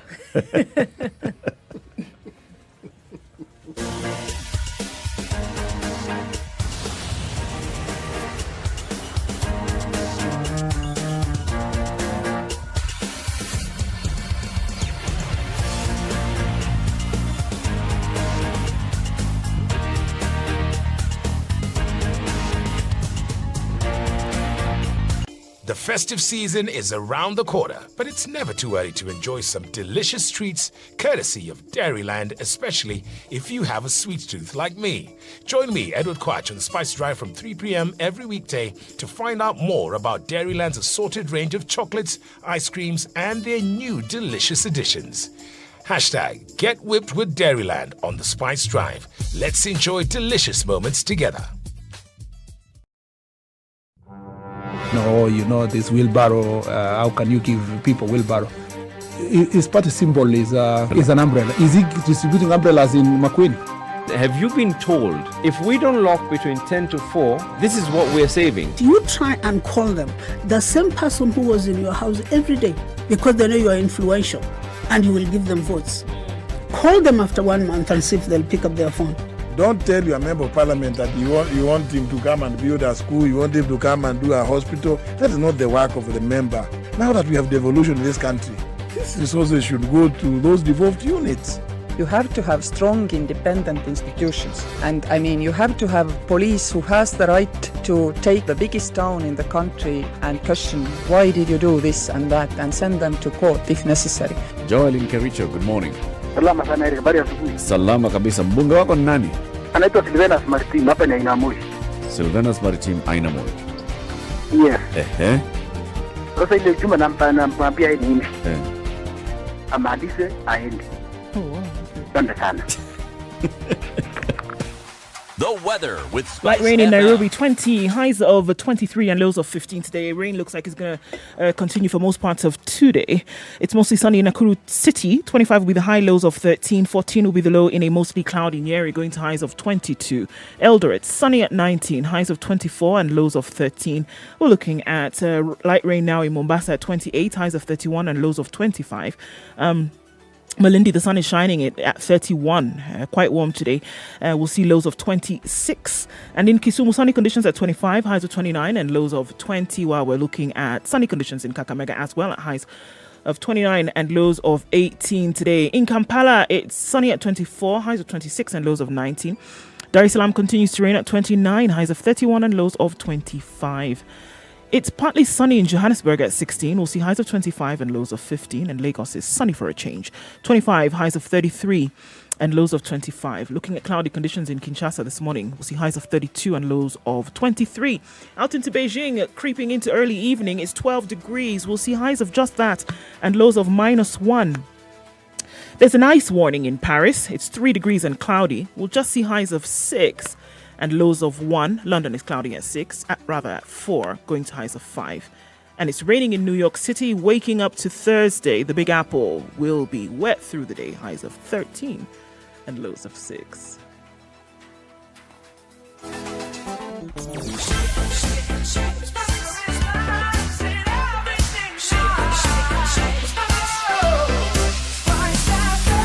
Spice up your life. Okay, so traffic continues, and we're getting out of traffic hour not too far from now. And the city centre still taking a big hit from every single road that leads into the city. All right, let's look out of Nairobi in a minute. In Kisumu City, we saw an accident that occurred earlier, and it was causing some traffic right around the Kondele area. An accident involving PSV and a couple of private cars. Traffic pile up at the roundabout inbound, so hopefully that has gotten support where it's cleared up some. But just a heads up for you as you head into the city. Coming back into Nairobi, the bypasses took a hit today. Hopefully, as we get out of traffic hour, that will improve. Keep an eye on things through the morning. SpiceFM KE on Twitter. Text 40127.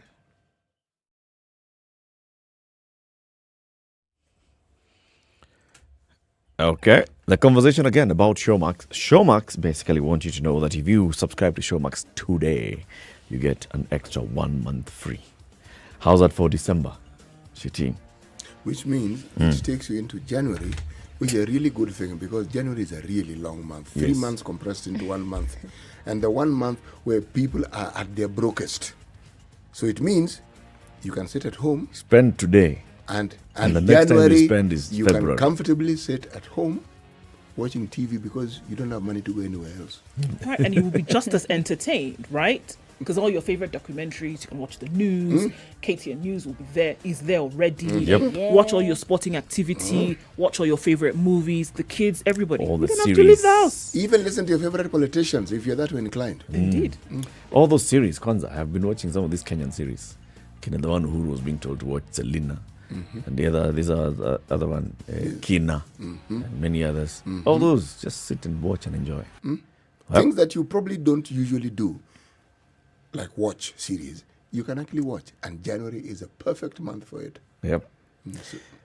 Showmax.com, that's where you do. Go log into showmax.com and you find out all the packages and how much you can pay. It's very, very cheap. It's from as low as 350 shillings, 300 bob for the Showmax Go. And then Showmax Pro is 1,050.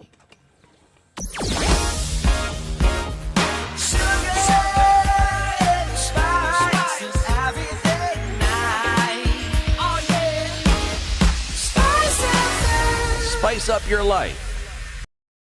Mature, intelligent talk every morning. Spice up yourself.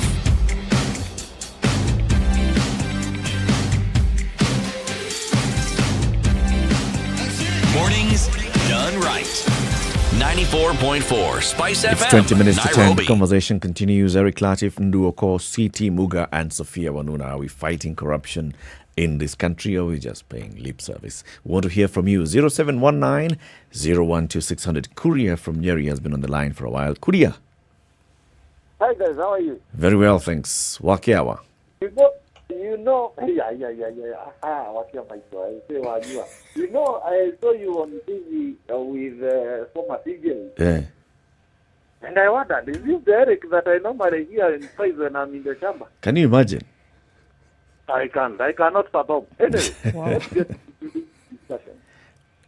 And now, Are you on speakerphone, Kuria? Yes? Are you on speakerphone? No, I'm not. Okay. Today mine will be on the debt issue. If you may allow me to touch on something, yeah? Hello? Yep. Eric? Go on. I'm very much sure, Eric, as we normally say, there is someone on the White House on the hill who is listening to the best topic in this December. And that topic is on SpiceFM. And you know, Mwalimu normally says there as forgetful as a word dog, but to me I will not take that. I will say as forgetful as a goldfish, because after 7 seconds it forgets that it was on the jaws of the shark and ends up going back there. Where do I come to? Take this on debt management. Take this analogy, Eric. Yeah. You have Eric who is earning 100,000 and Kuria who is earning 10,000. That's 10 times fold. And Eric, I'll go with you in the same warehouse and take a fridge worth 30,000 and payment is 12,000 per month. So Eric, maybe you are going to be lucky you'll be able to pay 12,000, but I, Kuria, will end up having another debt inside me because I'll have to pay 12,000 on my underpayment of 10,000 shillings. That means Eric can afford the basic necessities, where I am even not going to get food to eat. That's why we are going to have an example where we are seeing in social media, maybe an entire airport is being taken away. How about if tomorrow is the only airport I know since I was a boy at Nyeri, just here at Kisumu police post here. So when you go to corruption issue, those are the issues that we should be asking ourselves, Eric. Where are we? Where do we want to be in future? For goodness, you know, Eric, you're not in the studio for the sake of just attending the studio at 5 a.m. You are there because you want the future of your kids and the future of the next generation to be okay. Yep. And then I'll go to the media houses themselves. How are we going to report this the corruption issue? Eric, I'm very much sure in that studio, you are 4 of you. I'm sure one person has ever come across a bribe, either on the highway, or even maybe somehow seen. You are not associated, but then you witness a bribing going on. Mm-hmm. What are the values that we are teaching? One, ourselves. Second, even these people themselves, even our kids themselves. That's why you find even in the church, Eric, my friend, you are normal civilian, but you are told by the pastor, tafadhali kuja amka, kuna mheshimiwa amekuja. Where is corruption? Do we have that ethics within ourselves? Let us not blame the country. Let us not blame our ethics. Where am I as Kuria? Where are you as Eric? Then where am I as Kuria? Where I work? Where are you, Eric? Where are you at? And the society will be okay. It's about our values. Thank you, Kuria. Okay, have a nice day, guys. Asante sana. Karanja in Naivasha, good morning. Good morning, Eric, Duan City. Good morning. And Sophia. Good morning. Yeah. Good morning, Sophia Wanuna. How are you? Niko salama, ndugu.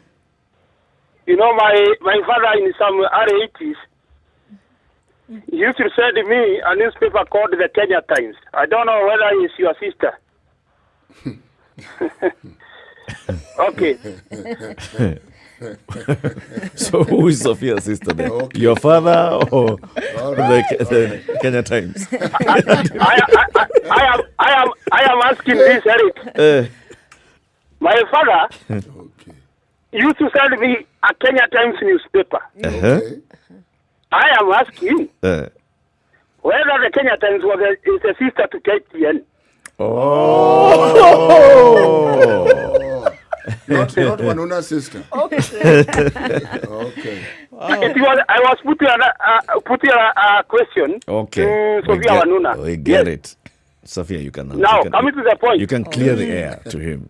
Oh, just to clear the air. Who was your sister yetu? Oh, sio sister yenu? Sio sister yetu. Okay, thank you very much. Asante. Now, I think our institution should come up strongly. For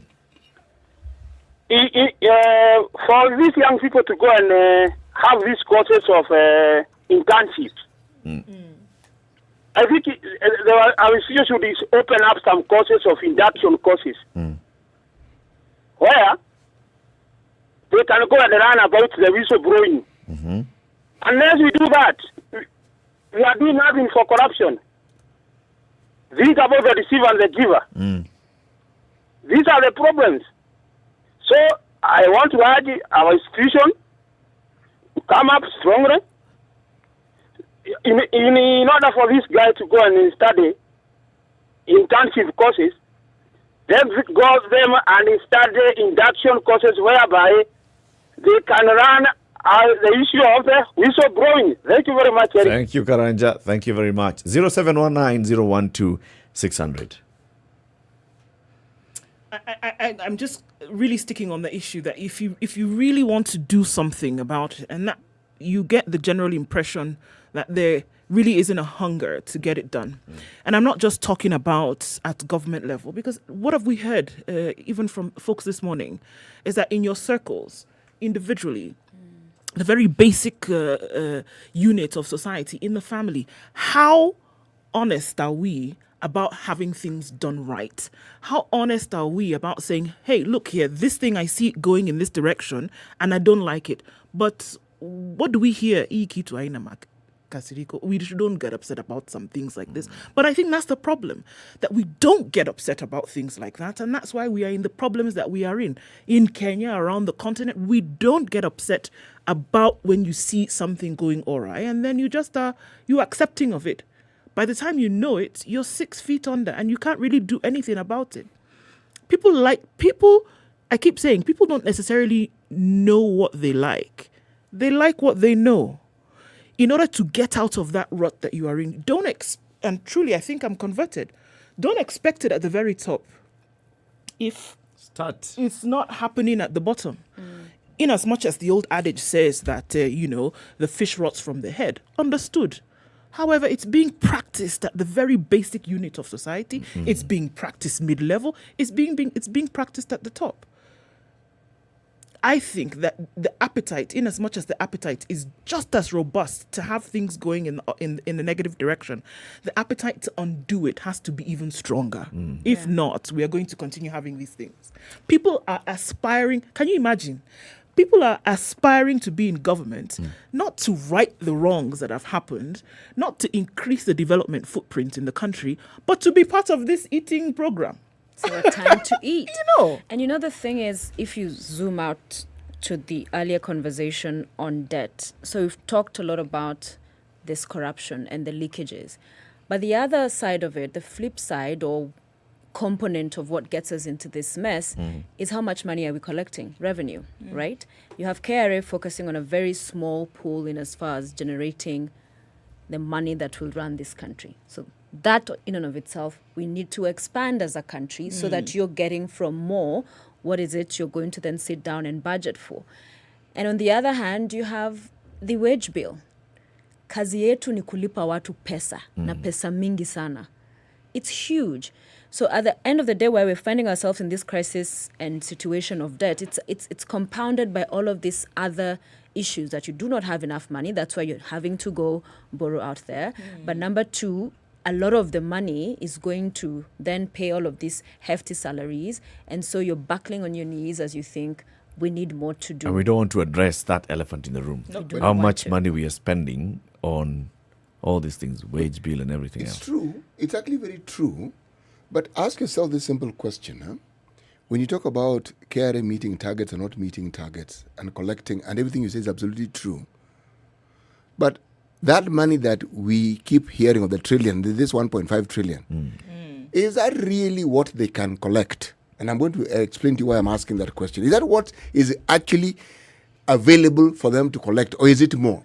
My position is that there is more they could collect, and I'm going to explain what I mean. If I look at the cases of individuals who work for KRA, who have been in the news, and the amount of monies that they're being asked to explain how they acquired, what it tells me is this. One of the things that people who work in that particular department of government do, when they come to people who they know owe money and ought to pay, the very thing, they cut deals. Okay? Yep. You pay this. Okay? You pay me this. Okay? Pay this over this period of time, and please don't pay it regularly, because then you'll give us the impression that you have a lot of money. Lipa na shida, meaning pay, let us write you a letter, then pay. They even advise you on the path that you should follow. This audit that we speak of and saying KRA will be responsible for performing this economic audit, that's never going to happen. Every once in a while there'll be some show, dog and pony show of. There's one happening now at Kenya Power. Yes, you're being told bring your phone and bring your wife's phone as well. Yes. Okay, all right. So if you have 3 phones each, you bring all the 6 phones. The point is, it's a dog and pony show. You'll go through the process.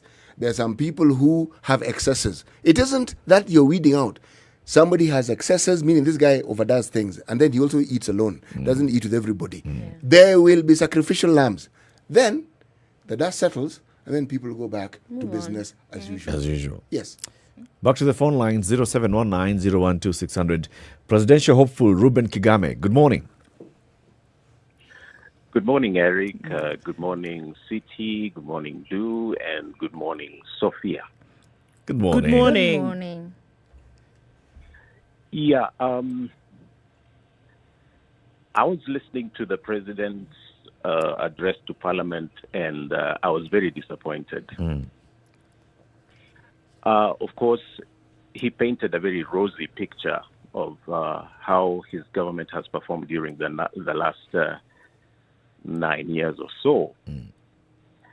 But for me, what disturbed me was what he was not saying. And that is at what cost the development record that he put before us had hit Kenyans. And at one or two moments, he actually almost chuckled when he talked about corruption, lightheartedly. Now, looking at what you're talking about this morning, the debt issue, there are two narratives that play at the same time. The one narrative is from the Uhurus and those in government, those who have control to the jar.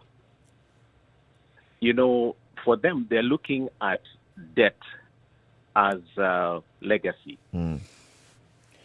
Now, there is the flip side of the person who cannot make ends meet, the starving person, those that are victims in Laikipia, and all of those. So they're looking at debt as victims. You know, there is loss of resources and so on. And so the Wanjiku narrative actually looks at debt as a problem. The other side looks at debt as opportunity. And that's why they can discuss about stretching it to maybe 10, 11 billion, a trillion. Yep. Excuse me. So to deal with this, I think you need leadership from outside the two angles. You need the philosopher king, so to speak. You need someone who can look at both sides and balance. Because the one major monster for those of us that would like to run for office is not so much where we are. It's where the country goes from 2022 onwards. When you look at the future, this is a nightmare because every step that Uhuru makes, every step that this government makes, indeed introduces more problems for the next president.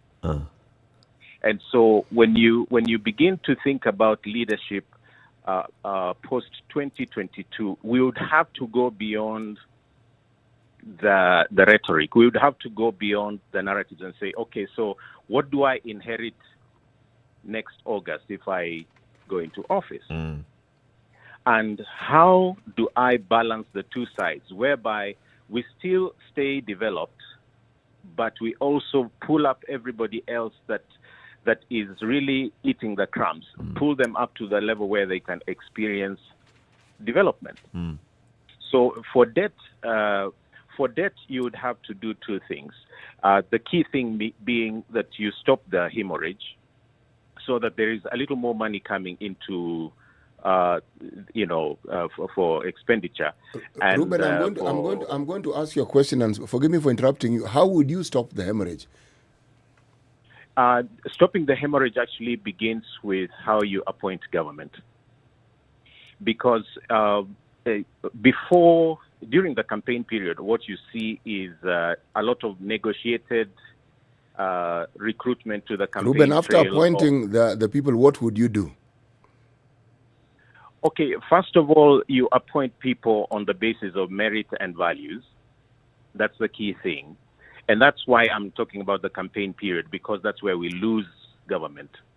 You negotiate so that you get rid of the tribal element. You also get rid of those who are of questionable character. If you include them as your funders and so on, then you take them into government, you have the obligation to appoint them. So you reject that push towards negotiated spaces during the campaign period so that you have the audacity to push the aspect of meritocracy. Once you have the right people in office, let me just give you the example of a Matiang'i who can move the Ministry of Education or a Michuki somewhere. So you pick this kind of people and put them in the positions of oversight. That way you can begin to make a dent. Otherwise, if you go the tribal way, who is from Mount Kenya and let's combine with Rift Valley and so on, you end up exactly where you've been. Ruben, we need to have a deeper debate with you on this, what it is you would do. Yeah, so there's a lot that needs to be discussed in terms of the actual management, because if you don't stop the leakage, for example, you're going nowhere. Yeah. If you don't renegotiate, if you don't stop that continued borrowing, you're going nowhere. If you don't humanize the debt, you're going nowhere either. Asante sana, Ruben, for calling. Asante, Pia. Thank you and have a good day. So as we conclude the conversation then, so what next? Where to next? You know, these speeches, State of the Nation speeches, right, what the president is what is actually done. Come and paint them. It's what is done. It's what's done. I mean, people give you the example of the U.S. because it's what is done. Then you leave it to the other arms of government to now say, okay, we've heard you, lakini unajua, you know, we know it's what's done. The real conversation, when you're talking about legacy, legacy is not understood a year after the president has left office. No. That thing, my friend, has far-reaching consequences, really far. And the debate about this, without considering those consequences, usually is not a complete debate. Because so around 2026 like this is when we'll start feeling the legacy of Uhuru Kenyatta. And you will feel the pinch and the bite and the punch. Okay. Sophia, thank you very much for joining us today. Your closing remarks on this. It boils down to political will. All these things we're talking about. In terms of blueprint, the things that should be done to fix the current situation, whether it's debt or otherwise, boils down to political will. Where there's a will, it may sound simple, but there is a way. It can be done. Thank you. City. Today's proverb, alimae Tama havuni kunde. Simply put, as Sophia very aptly put it, you reap what you sow. Yes. Okay. You tell people you're planting maize. Let's wait for it to mature and see what it is. You suddenly find it's a mango tree. So tumelima mutama sana. We will see. Thank you for joining us. Join us again tomorrow morning. Have a lovely day. It's now 10 a.m.